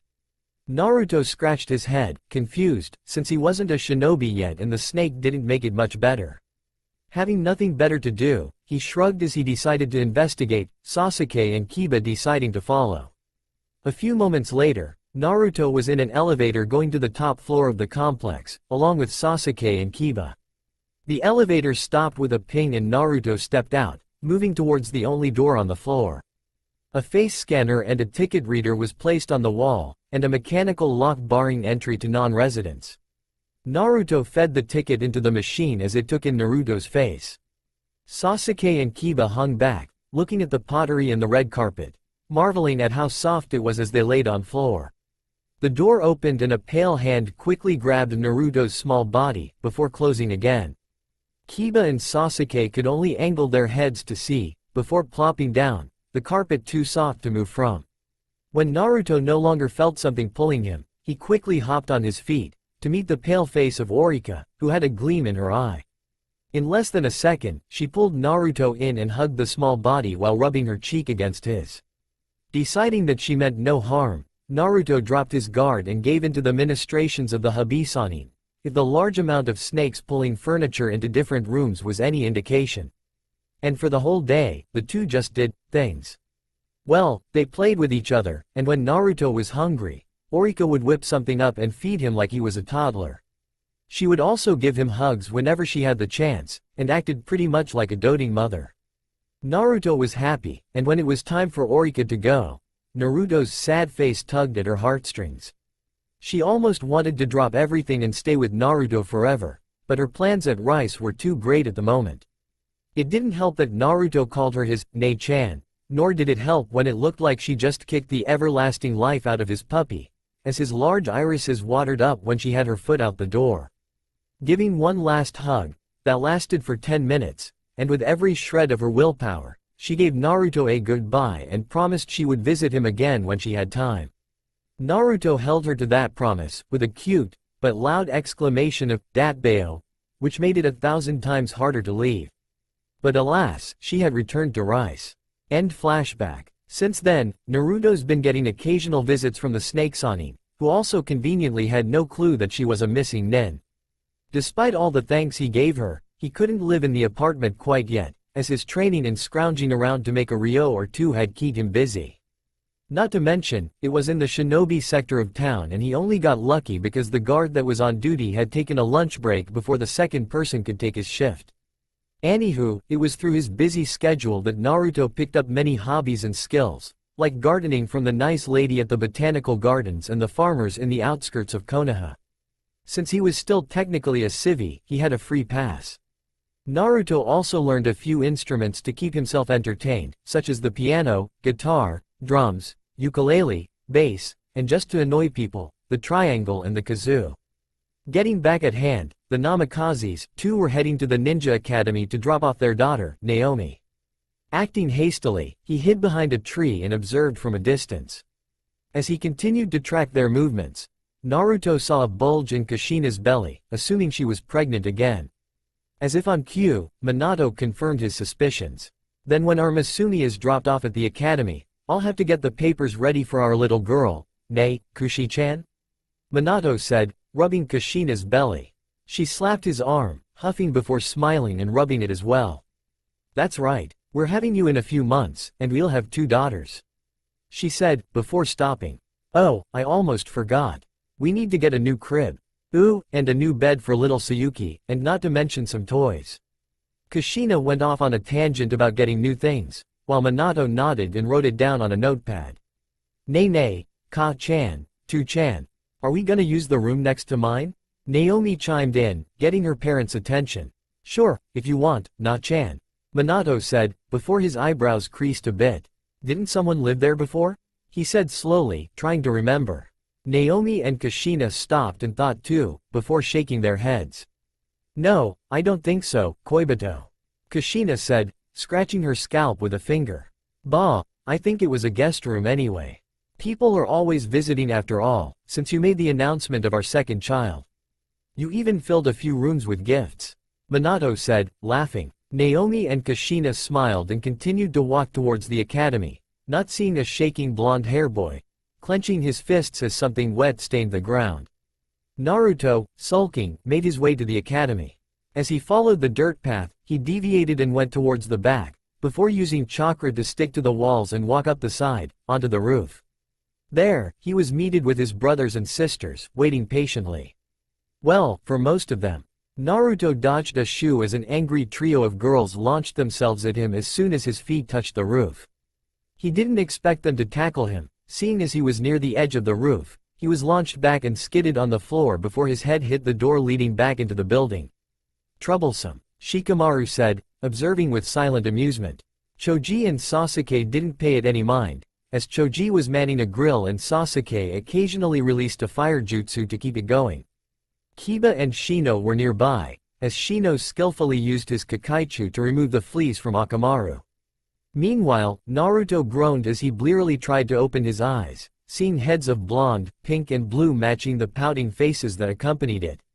"You're late," Sakura said, getting off of Naruto, as did Ino and Hinata. "You owe me a shoe, Baka," Hinata said, narrowing her eyes to enforce the threat. Ino nodded, not really having any more to add. Naruto didn't say anything, his eyes downcast and a little dead. The trio stopped and looked at him in concern, before crouching next to him. "What's wrong, Aniki?" The guys stopped their activities as they slowly approached Naruto, the same concern in their eyes. Naruto sighed, before hugging the three girls tightly. The girls instantly returned the gesture, signaling that it was pretty serious as the brothers wrapped their arms around Naruto, in a group hug. After a good minute, they let go as Naruto explained what had happened on his way to the academy. The girls and guys were furious, save for Sasuke, who was silently scowling, and Shikamaru, who had a disappointed look in his eyes at his nation's leader. Needless to say, they were about to raise hell, but Naruto stopped them, not wanting to cause a scene. Reluctant, but listening to their brother's words, they stopped before doing anything too rash. With a small smile, Naruto went to class. Naruto entered the classroom with his brothers and sisters and took a seat next to the window, as his brothers and sisters sat on his side of the room.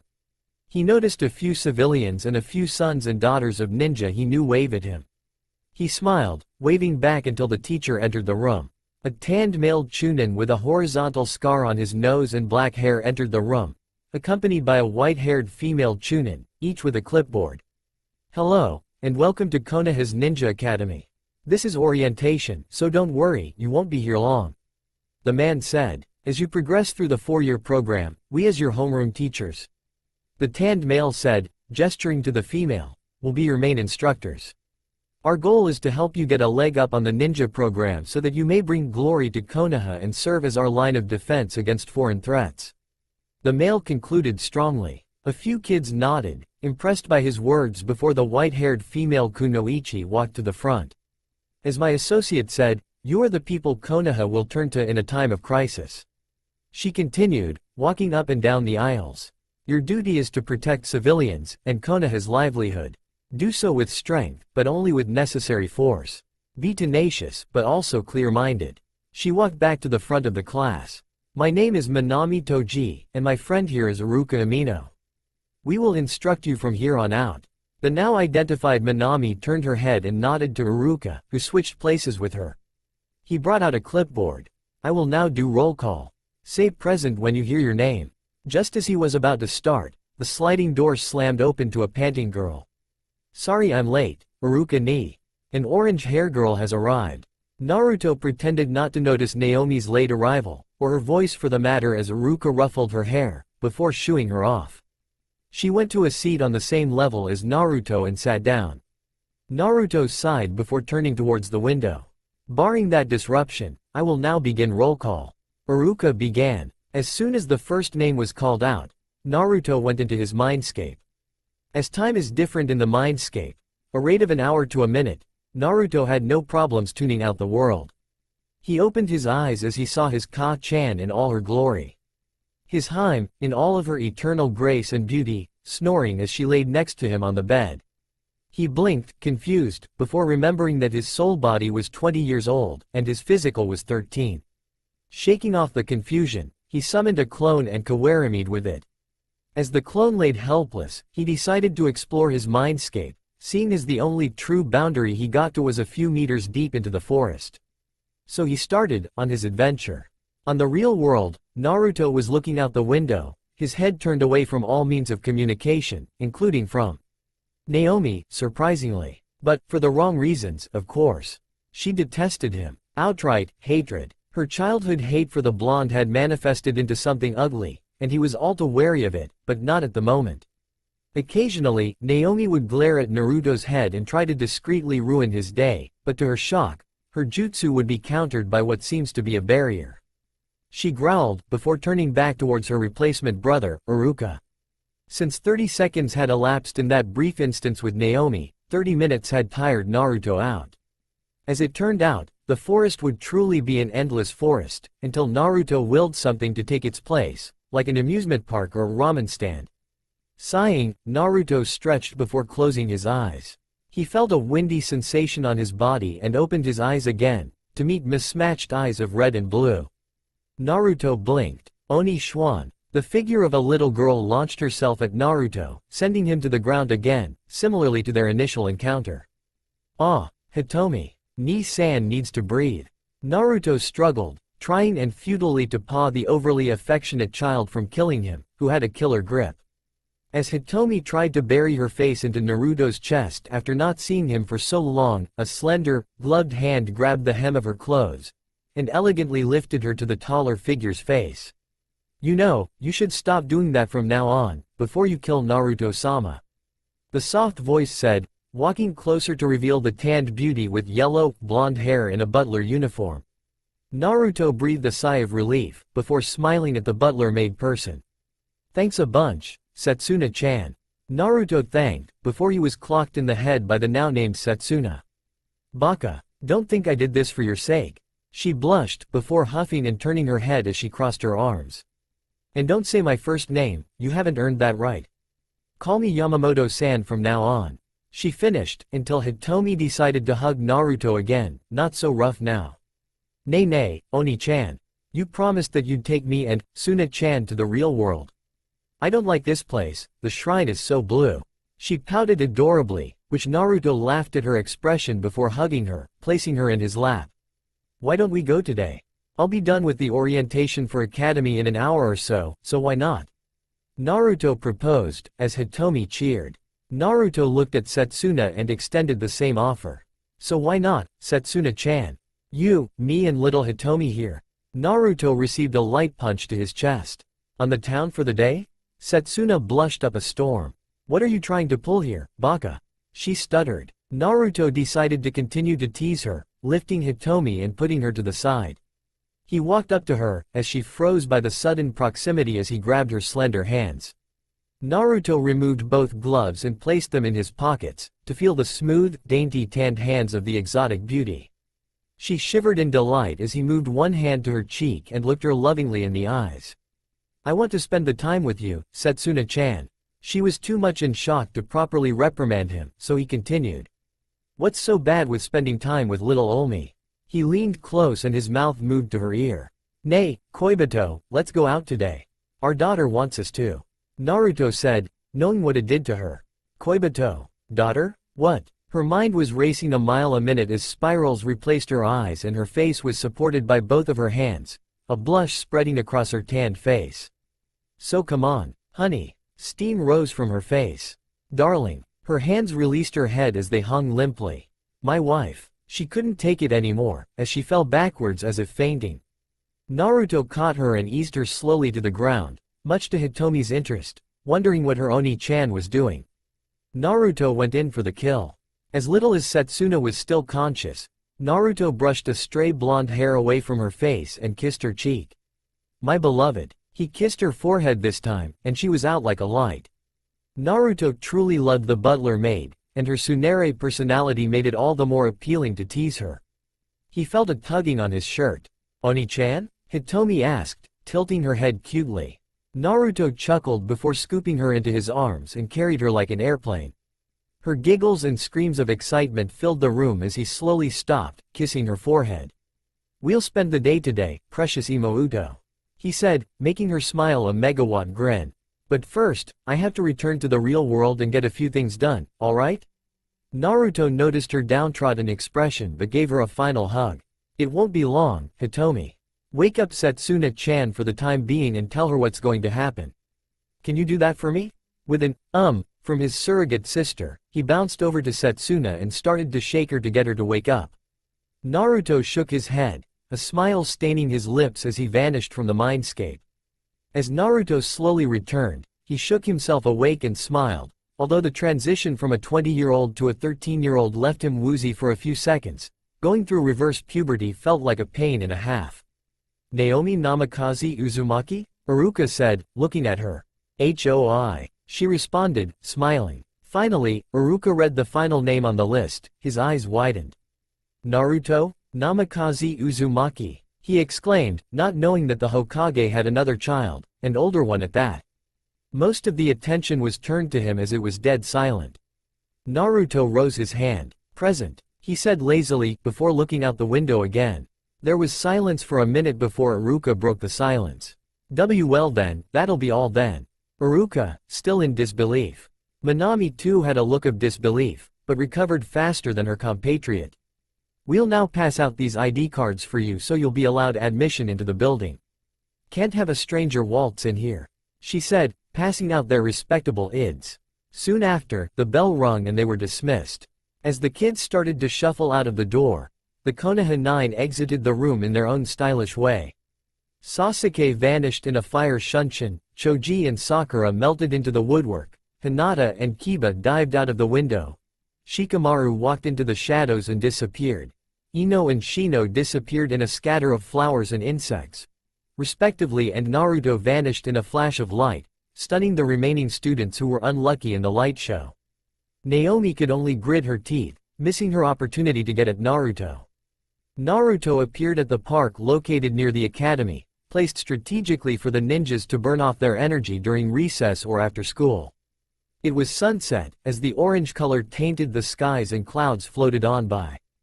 There was another park on the other side of the school for civilians, but the ninja and civilian kids didn't care for that. Standing in the middle of the sandlot, he looked around him and noticed that no one was there, not noticing Naomi who just walked out the door. Deeming it safe, albeit he probably should have been more discreet, he started to do an incantation. "O Kami, you who reign in Takamagahara, hear my call. My mind is thirsty, my soul is willful and my heart is aching for companionship, as I wish to summon the two beings inside of me," Naruto said, as a beam of light shot down from above him. Naruto didn't notice Naomi's eyes bugging out of her skull. "Let my being be no longer lonely, as my heart is filled, my soul is happy and my mind is clear. I summon Yamamoto Setsuna, the willful sword of the Shinto Kamis, and Hitomi Akumu, the shroud of Yami, the dark shield that protects the world. I beg unto thee to release the two for all eternity." During the incantation, a black runic circle appeared under Naruto, as the beam of light and the dark rune met in neutrality, neither one overcoming the other. Soon, two vortexes appeared on either side of Naruto, and out stepped Hitomi and Setsuna. Although, they were shorter, as they were tied to their master, Setsuna being the same age as Naruto and Hitomi at a ripe age of 8. The beam slowly disappeared as the dark rune melted into the ground and the vortexes closed itself. As soon as she stepped out, Hitomi rushed over to Naruto and started to jump in place. "Ni-chan, Ni-chan, Ni-chan, Ni-chan." Hitomi was garbed in a yellow blouse and a small cream-colored hat with a band near the rim, where an adorable little flower was pinned against it. Naruto smiled as he picked her up and placed her on his shoulders. Naruto glanced over to Setsuna and smiled, as she was dressed in a dark blue dress with a white shirt underneath, and a long skirt that went to her ankles as well as some sandals. All in all, she looked like a civilian housewife, but with her dark skin and light hair, one could say different. "I can't believe you dragged me out for this." She huffed, but silently enjoyed the sun. Naruto smiled and felt Hitomi tap his head. "She's lying, Oni-chan," Hitomi whispered, making him chuckle. Since the Shroud of the Devil and the Uzu Manifest system were created in tandem, their human personalities couldn't hide emotions or lie from one another, so to be blunt, Hitomi acted as a lie detector against Setsuna. Naruto smiled and grabbed Setsuna's hand, startling her and blushing a bit as Naruto ran his thumb over the back of her hand. "Now, let's be off. We have the night to ourselves." Naruto smiled beatifically, and with a hesitant nod, Setsuna and Naruto were off. Naruto felt Hitomi clamber off his shoulders and stepped in between them and grabbed the hands closest to her, smiling. "Let's go, Ni-chan, Suna-ne-chan." She smiled. She started to use their hand as a type of swing and not even Setsuna could resist her innocence, giggling into her free hand. Naruto chuckled and the trio made their way into Konoha proper, missing the stunned expression on Naomi's face. "Oni-chan?" she tested in her mouth. Her heart ached as she noticed the little girl clutching onto Naruto's hand, dismissing Setsuna for the moment.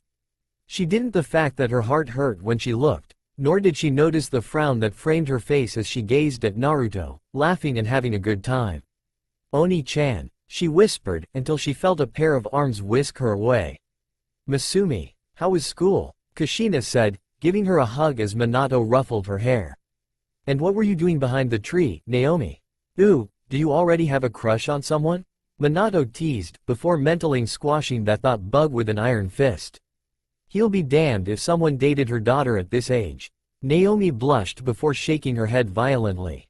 Minato and Kushina laughed as Minato gave her a piggyback ride, and followed Kushina into a hardware store for furniture for their next daughter. Naomi looked behind her, seeing the retreating form of her brother, and to her surprise, felt something wet on her face. I'm crying? She thought as she brought a hand to her cheek. Sure enough, she was as she quickly used her sleeve to wipe it off. Just an average day in Konoha. It was near dusk, as the orange and blue sky hung above them with a small stretch of pink in the middle as Naruto returned to his luxury penthouse in the shinobi housing sector of Konoha. Setsuna and Hitomi arrived a few minutes later, groceries in their hands as they set the bag down on the wood table. Hitomi had promptly ripped apart one, spilling out its contents of sweets and of the like, grabbed a handful and made her way to the large couch and flip on the TV. Setsuna had put a majority of the things in the fridge before telling Naruto she had to take a bath, before being kissed on the cheek again. With a blush, she quickly made her way towards the bathroom. Naruto sighed. Today was a long day, not to mention that he noticed Naomi peering at him from behind the tree in the park today at the last minute. It struck him as curious, but decided to drop it. He was tired, especially in the marketplace today when Hitomi basically drained the sweet shop dry of its confections. His wallet took a hit today, and he'll have to work overtime at Ichiraku's to make up the money. But, alas, he could never be mad at Hitomi. She was his precious Imouto after all. After strategically placing everything in the fridge, Naruto sat next to Hitomi, who was now sporting a spaghetti strap dress with cute pink flowers with smiley faces on it. The minute she felt the change of shape on the couch, she scrambled onto Naruto's lap and laid her head against his chest, smiling cheekily up at him. Naruto smiled and rested his chin atop of her head while watching TV. Setsuna soon came out, wearing a white dress shirt that did her bust no justice, and short black jeans, showing her well-toned legs with an adorable set of white bunny slippers. Naruto could faintly hear a yes from inside his head. Raising an eyebrow, Setsuna blushed before lightly slapping his forearm, sinking into the couch next to him and flipped open a magazine. It was an average day for Naruto, and he was content. He stealthily slid his hand under Setsuna's as he rubbed his thumb over it, making her blush as she flipped the page in her magazine. She didn't remove her hand. Instead, she tightened her grip, however minuscule it is, around Naruto's. Life was good. No sooner than 5 minutes, a knocking came from the door. Setting Hitomi aside, much to her protests, and releasing his hand from his butler, much to her silent protest, he made his way to the door. Peering through the peephole, he saw a raven-haired woman smiling, holding what looks like a leather shopping bag with the Uchiha crest, waving her free hand. Just a minute, he called out, before punching out a few buttons on a pad. The face scanner quickly scanned the woman's face before there was a beep, and the door opened. Makoto paraded in and lifted both her arms in the air, exuding her presence to those present. "Ohio, Naruto-chan," Makoto said jovially, before wrapping Naruto in a firm hug. It didn't help that he was suffocating in her bust, as he tried to pry the affectionate mother off his person. Makoto only tightened her grip as she pulled Naruto up to her eye level, nuzzling his cheek. Naru-chan, I just love your struggle snuggle," she said happily. On the opposite side of the room, Hitomi whimpered at the loss of her Oni-chan, who looked like he was about to have a broken spine. Setsuna sent a small glare towards Makoto, biting her nail in a vicious vice, before schooling her features. Relax, remain calm. Neutral face, upright posture, cool and collected. She thought to herself, remembering what was drilled into her. She was a butler, and butlers were supposed to be the epitome of professionalism, the best of the. Oni-chan, why is that lady kissing Oni-chan's face? Hitomi asked, snapping her out of her thoughts. What? Ooh, she's gonna get it. Setsuna was about to scramble off the couch, before Naruto managed to squirm out of Makoto's grasp. Makoto Bakken, I'm 12 years old now. I'm a big boy now. Naruto said hotly, as Makoto giggled into her hand. Fu, nay, not Chan. You'll always be my adorable little chibi, she said, ruffling the top of his head. Naruto could only pout and cross his arms, making Makoto squeal before hugging him again. His fox-like features made him look like a small kid, which he cursed on occasion since whenever he went to the Uchiha compound, Makoto would be there to greet him with a hug. It was only Makoto and Sasuke left in the Uchiha complex, save for a few other civilians and shinobi that managed to evade the Uchiha massacre. Fugaku had been slain in a brutal fashion, when Asaki Uchiha, the eldest child of Makoto and Fugaku, had purged the majority of the Uchiha.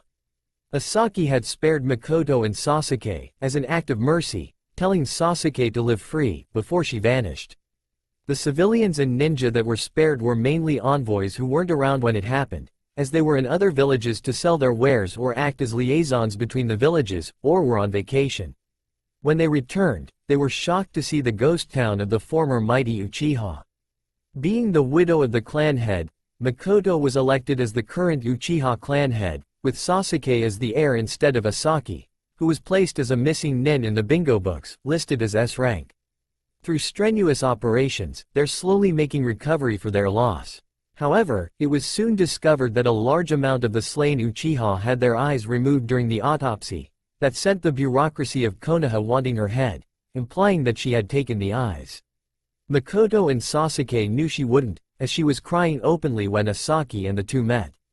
Nonetheless, Naruto had been invited for dinner at the compound, courtesy of Makoto and Sasuke, who wanted to meet the little, Foxy-chan, and the other who wanted to hang out with his bro, respectively. It struck Naruto as odd, when he heard Asaki had done something so heinous. He remembered her that she would play with him when she was off duty from Anbu. Flashback. A 6-year-old Naruto sat on a swing by himself on the Hokage monument, after dealing with his troublesome family. Minato and Kushina had taken Naomi out for a family outing today, as it was their birthday. In a typical fashion, he was alone as they didn't bother to tell him, or rather, they didn't want him there. Naruto idly swung his feet back and forth as he looked up at the starry night. The moon looked as illustrious as it did as always, as he pulled the collar of his yukata. It was a pale blue, with white lilies as a design.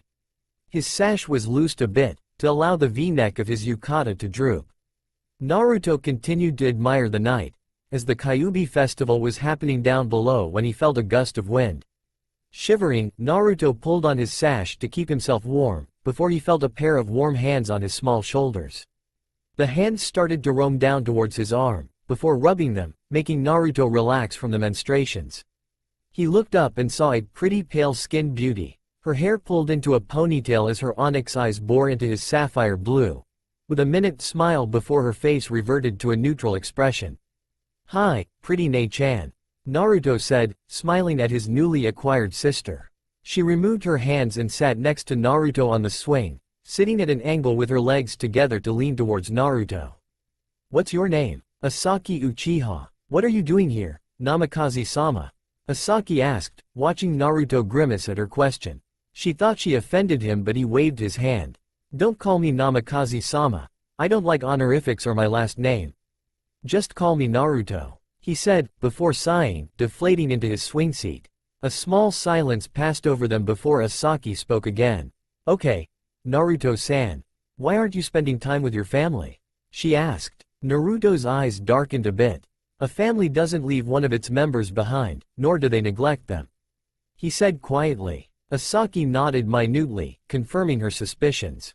Often when she was at home, Makoto would go into a tirade about how Kushina wasn't taking care of little Naru-chan, before her attention was brought elsewhere. Before coming here, Asaki did a little spying on the Namikaze family, seeing how Naruto was suspiciously absent. This only reinforced her already growing sympathy for the young blonde, as she got off her swing.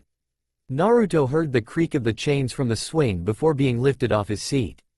Asaki sat down again, with Naruto in her lap, facing her.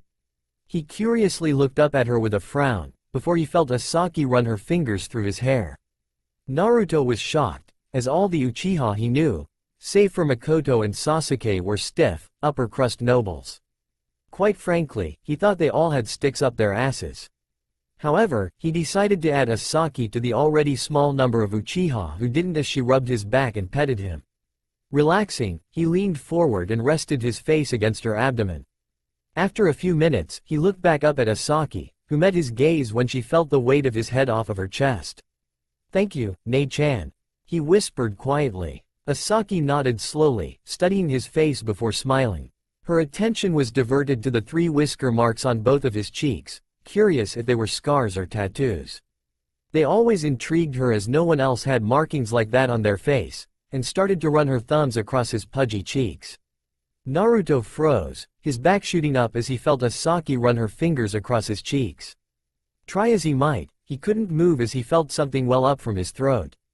Asaki watched in rapt attention as a wide-eyed Naruto surprised her at his sudden lack of movement. She was about to stop before she heard it, the sound that would only spell doom and gloom for Naruto for the rest of the night. Naruto purred, and it only got louder as Asaki continued to brush his whisker marks.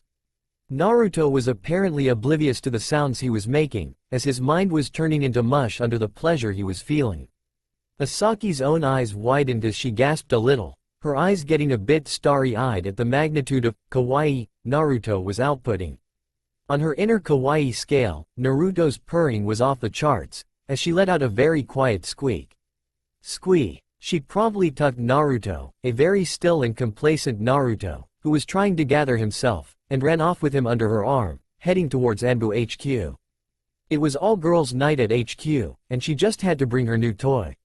Shit. End. Makoto stopped ruffling Naruto's hair, as she placed her bag on top of the kitchen counter. Nay, Naru-chan. I'll make you dinner today, Makoto said with a closed-eyed expression, before noticing 2 foreign presences. Hitomi and Setsuna. She eyed critically at Hitomi, who whimpered and dove onto the couch at her fierce expression and then moved to Setsuna, who flinched. Naru-chan, who are these 2? She said, her gaze lingering more on Setsuna before turning to Naruto, who laughed sheepishly. Naruto made his way around the couch, grabbing Hitomi and Setsuna by the hands to properly introduce them to Makoto. This is Hitomi, my new imouto. Naruto gestured at the shy girl, who hid behind Naruto's leg, occasionally peeking from behind. And this is Setsuna, my butler? He gave Setsuna a curious expression before she coughed into her hand. My name is Yamamoto Setsuna, Naruto-sama's butler, Makoto-sama. She said professionally, bowing deeply before raising her head again. Makoto raised an eyebrow. Ho, a new sister and a butler, Naruto? She said. Naruto noticed the lack of honorific and the use of his full name, showing how serious this was. Naruto nodded. They're really sentient objects, but they took on a human form. He said, noticing the look of surprise on Setsuna and Hitomi further sinking behind his leg.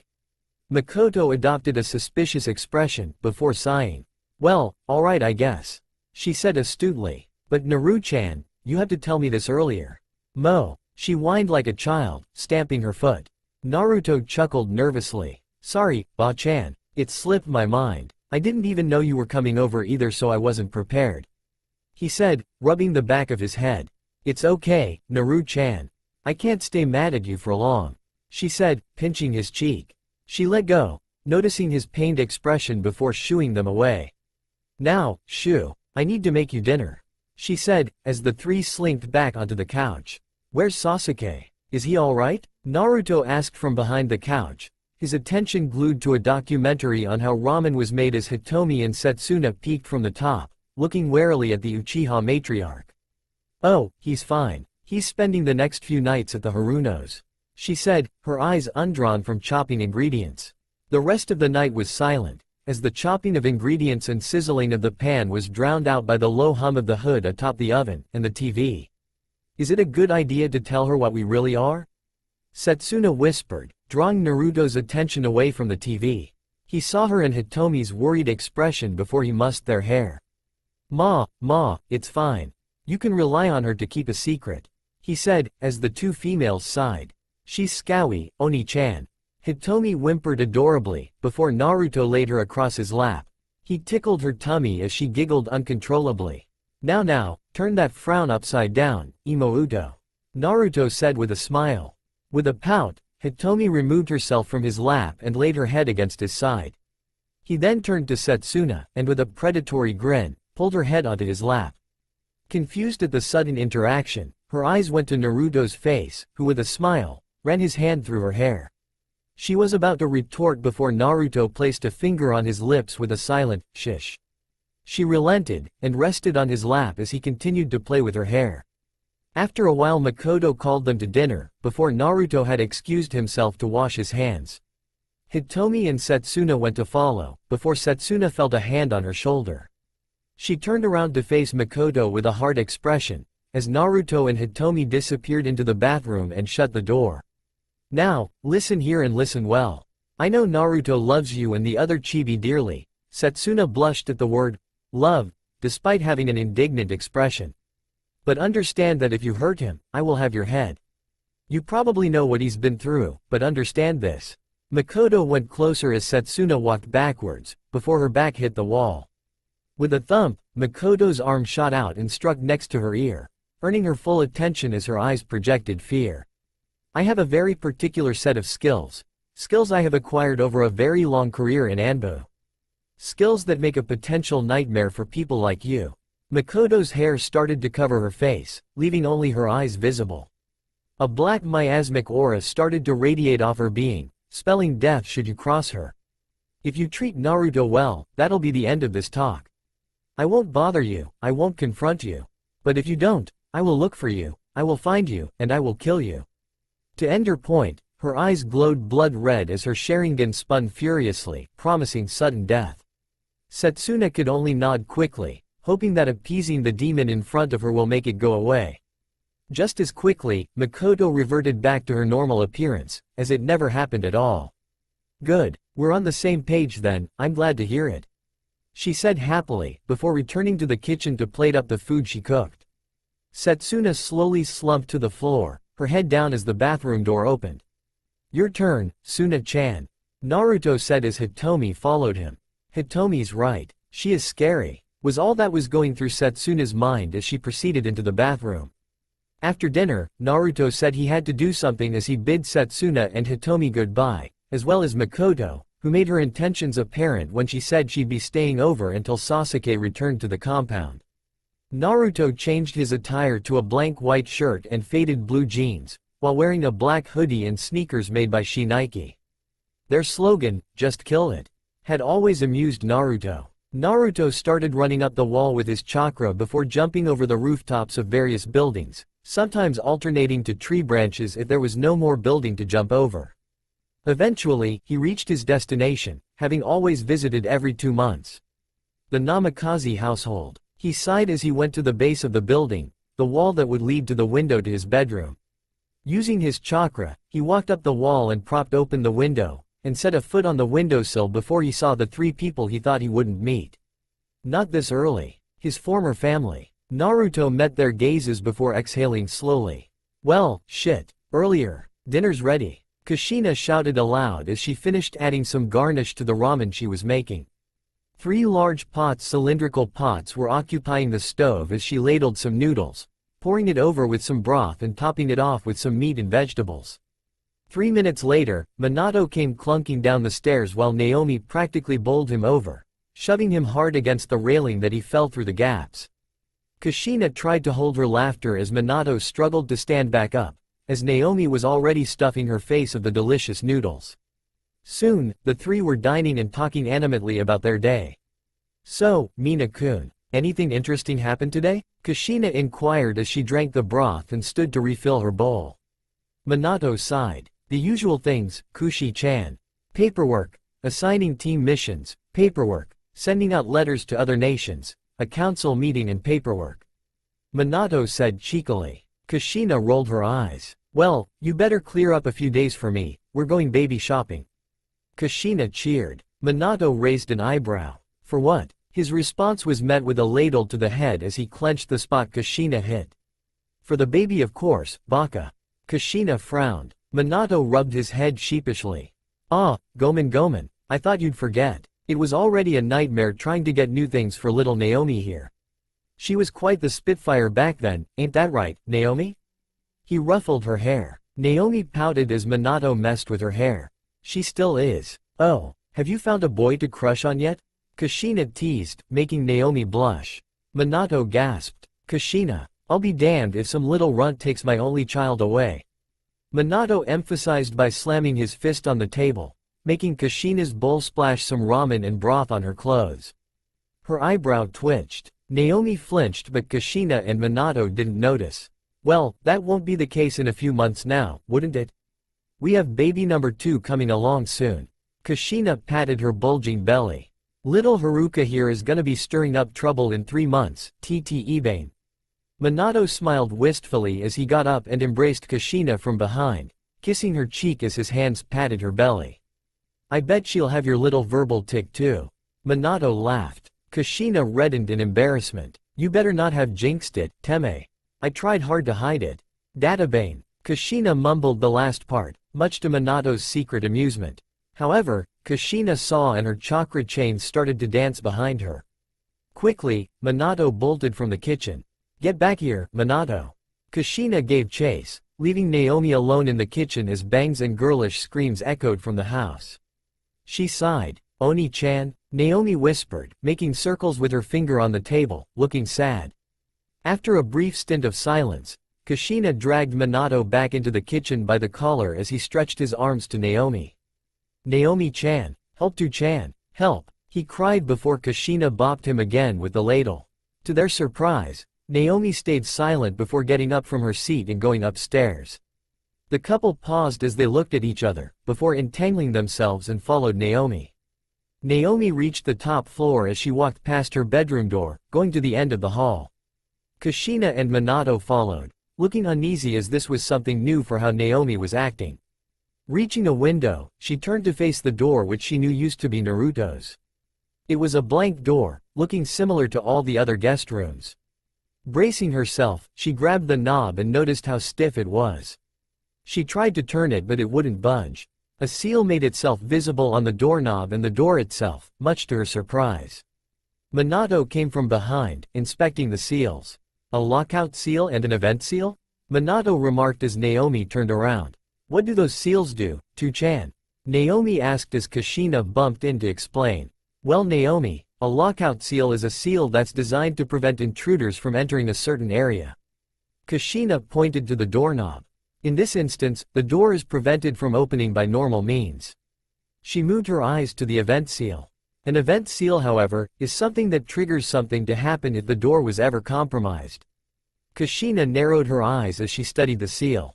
It was very intricate. In this case, Minato must have made this for something, but forgot about it.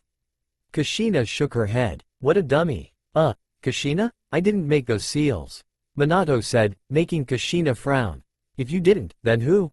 You and me sure didn't, and Naomi is just starting her fuinjutsu.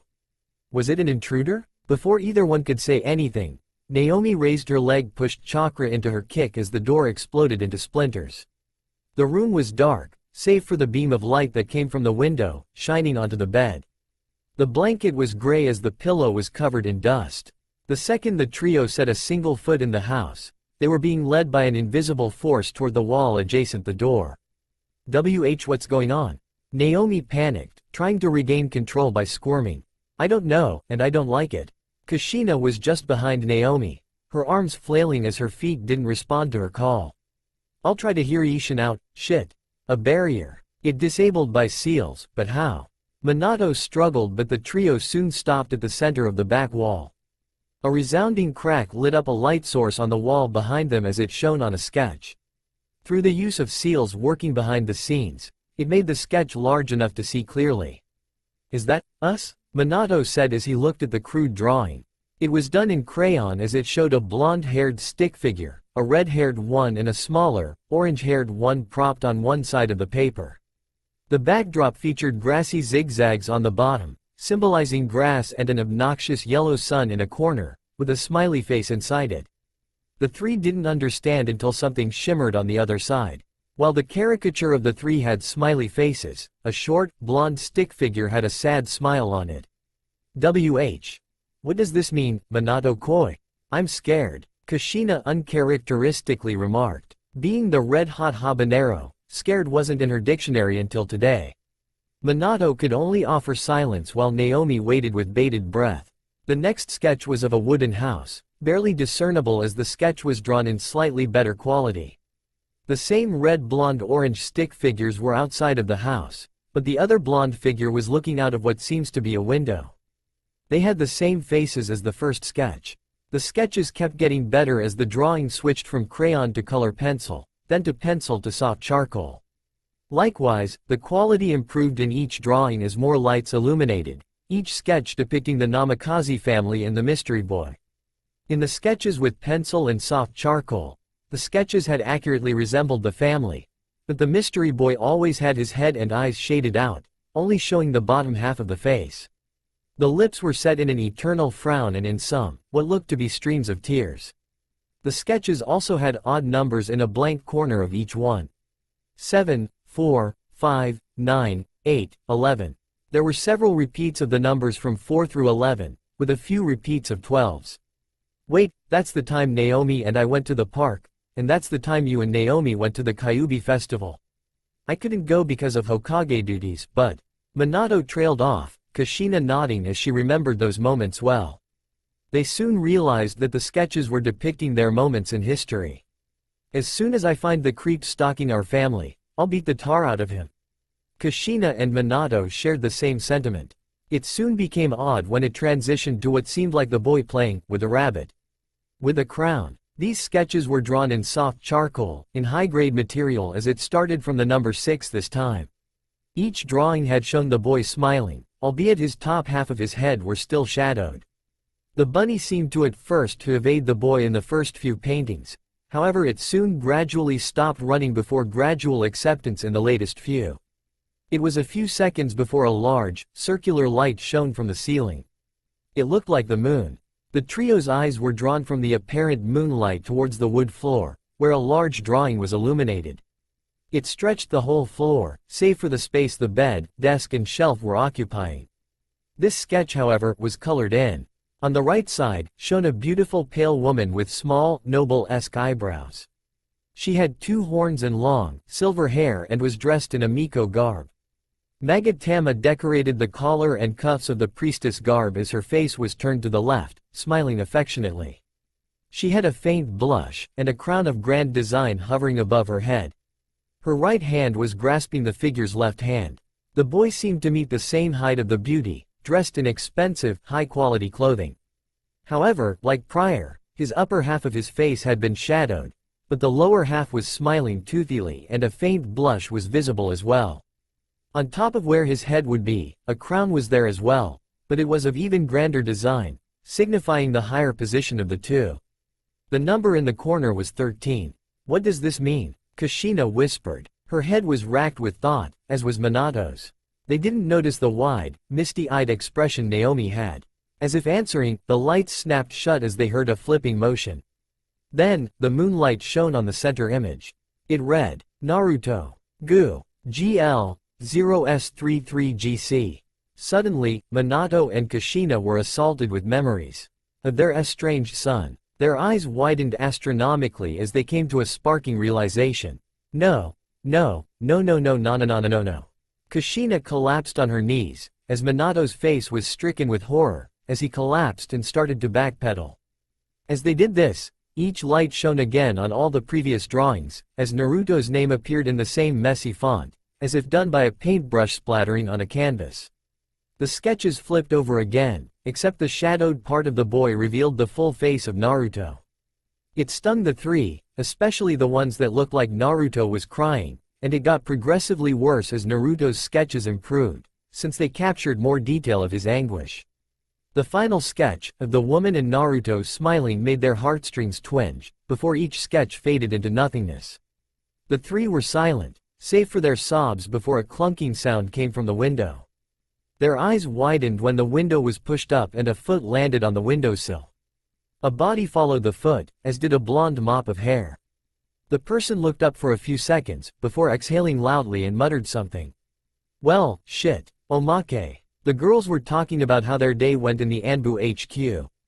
Strictly speaking, the women of Anbu had this certain HQ locked in for their girls' night out.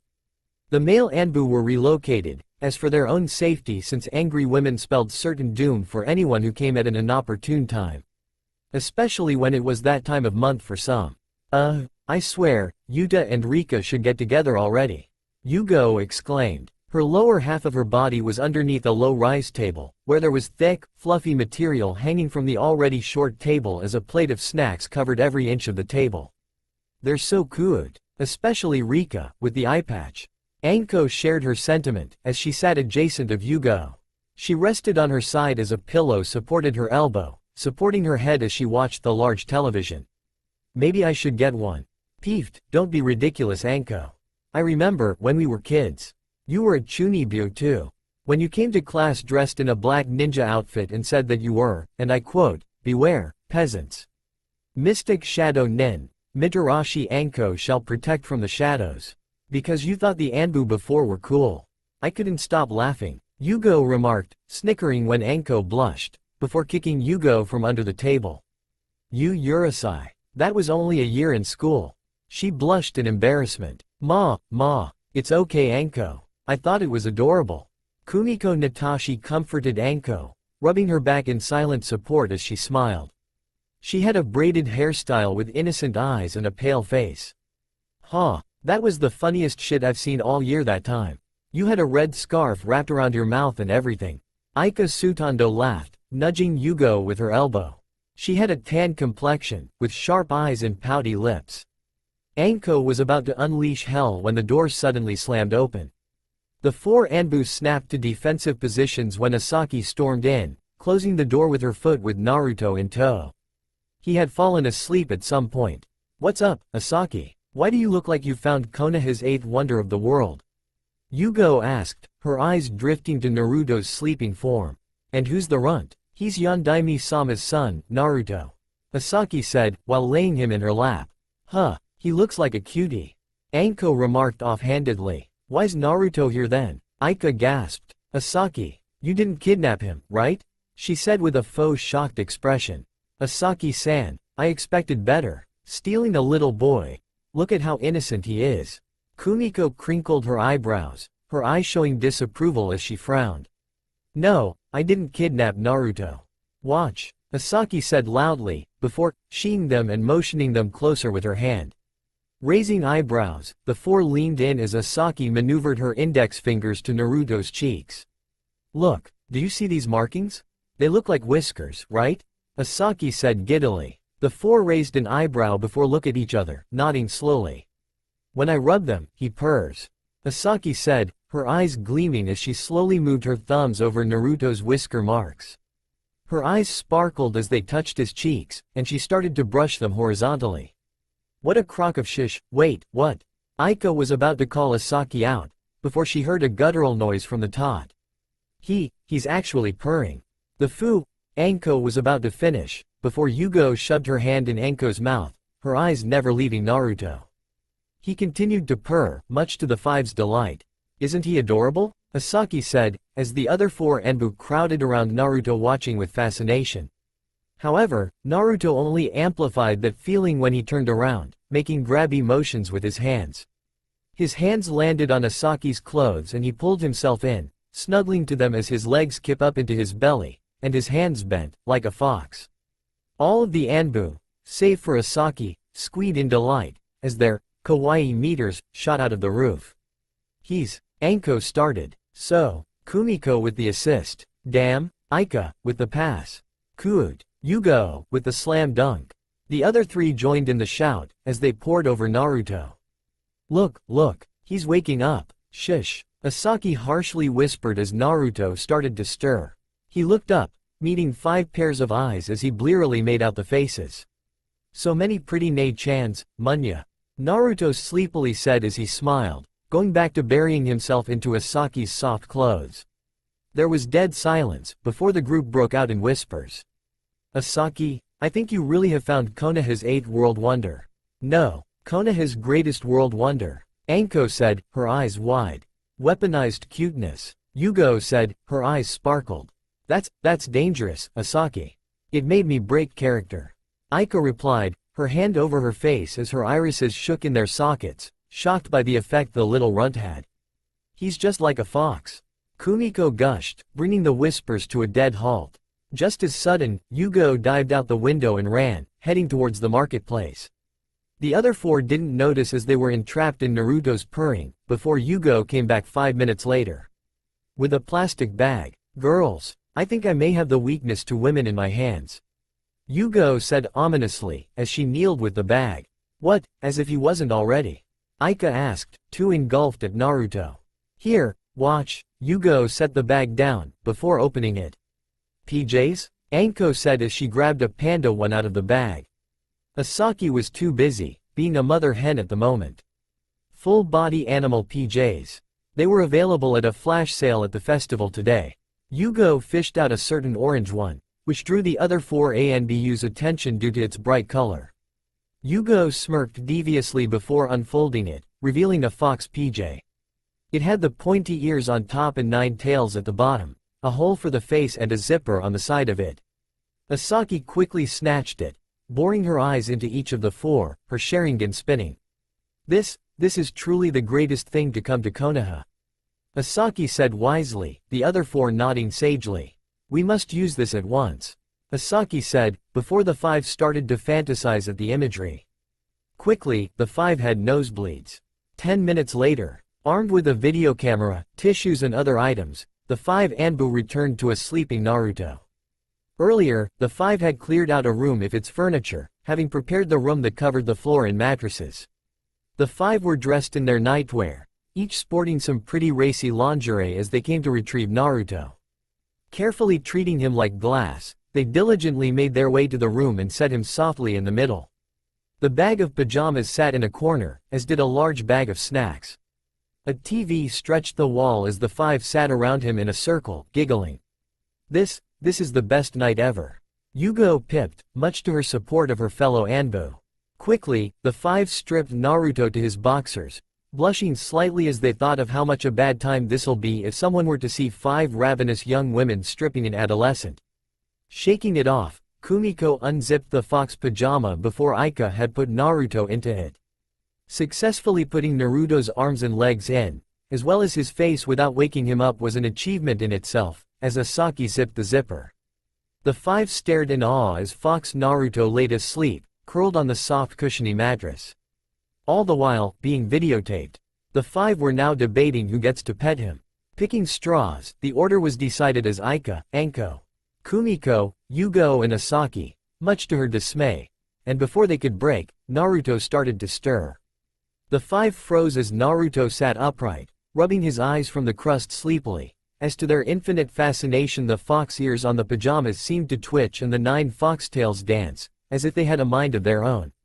How does he do that?" Kumiko whispered, but didn't get a response. The 5's cuteness meters were already blowing up. Naruto mumbled as he saw 5 young women look at him adoringly. The video camera was left forgotten as it recorded every interaction. "Who are you? Are you my new pretty Nei-chans?" Naruto said. Hearing his voice amplified the drunk on cuteness expression the girls had on as they approached. Aika said, much to the shock of her colleagues. The cold-hearted, tough as nails Aika, reduced to this. The other 4 thought as Aika pawed her way to Naruto and picked him up. She smiled gleefully as the now fully awake Naruto looked in confusion at the lady. "Anyo, nice to meet you, Nei-chan. I'm Naruto, what's your name?" Naruto said, complete with head tilt. Aika squealed and pressed Naruto into her already large cleavage as she hopped in joy. "Can we keep him? Can we? Aika asked excitedly. It was decided then and there that Naruto was the mascot of female Anbu everywhere. The night was then filled with debauchery, as the 5 girls drowned themselves in eternal bliss. Naruto was being manhandled by 5 women, each trying to earn his affection. Naruto eventually had been swapped through many animal costumes. Baby bear, panda, cat, dog, squid, which brought many shivers of insane sensual pleasure up their spines. And a plethora of other animals, doing each of their respective sounds. The camera got a good amount of solo shots of Naruto being babied and being cute, and before they knew it, the 5 were tuckered out. So was Naruto, who was back in his fox outfit because it was too cute to not put back on. Naruto started to get sleepy again, and as he started to go to sleep on the mattresses that were strewn about, the 5 ladies positioned themselves around Naruto. Anko and Aika had claimed his arms whilst Kumiko and Yugo snuggled into his legs. Asaki had the honor of acting as his bed as she was underneath Naruto. The 5 simultaneously giggled perversely, and the night was over. The next day, Naruto woke up back at his apartment penthouse in his usual clothes, and decided to wash up, wondering if yesterday was a dream. That was quickly dashed away when he went to the hamper to switch his clothes, when he noticed a black Anbu mark on his arm, and what appears to be a seal inside the tattoo. Using his chakra, Naruto made the seal release what it held, and out came a picture. It was Naruto, sleeping in his fox costume as Aika, Anko, Kumiko, Asaki and Yugo smiled into the camera with peace signs. It was embroidered with hearts and teddy bears, and on the back, it read, "To our adorable Otuto, always welcome to the female quarters of Anbu." There were 5 kiss marks on the back. Naruto smiled, and framed the picture and re-sealed it back into his arm. Just a typical night in Konoha. That's all for now. If you enjoy, then please like, share and do comments.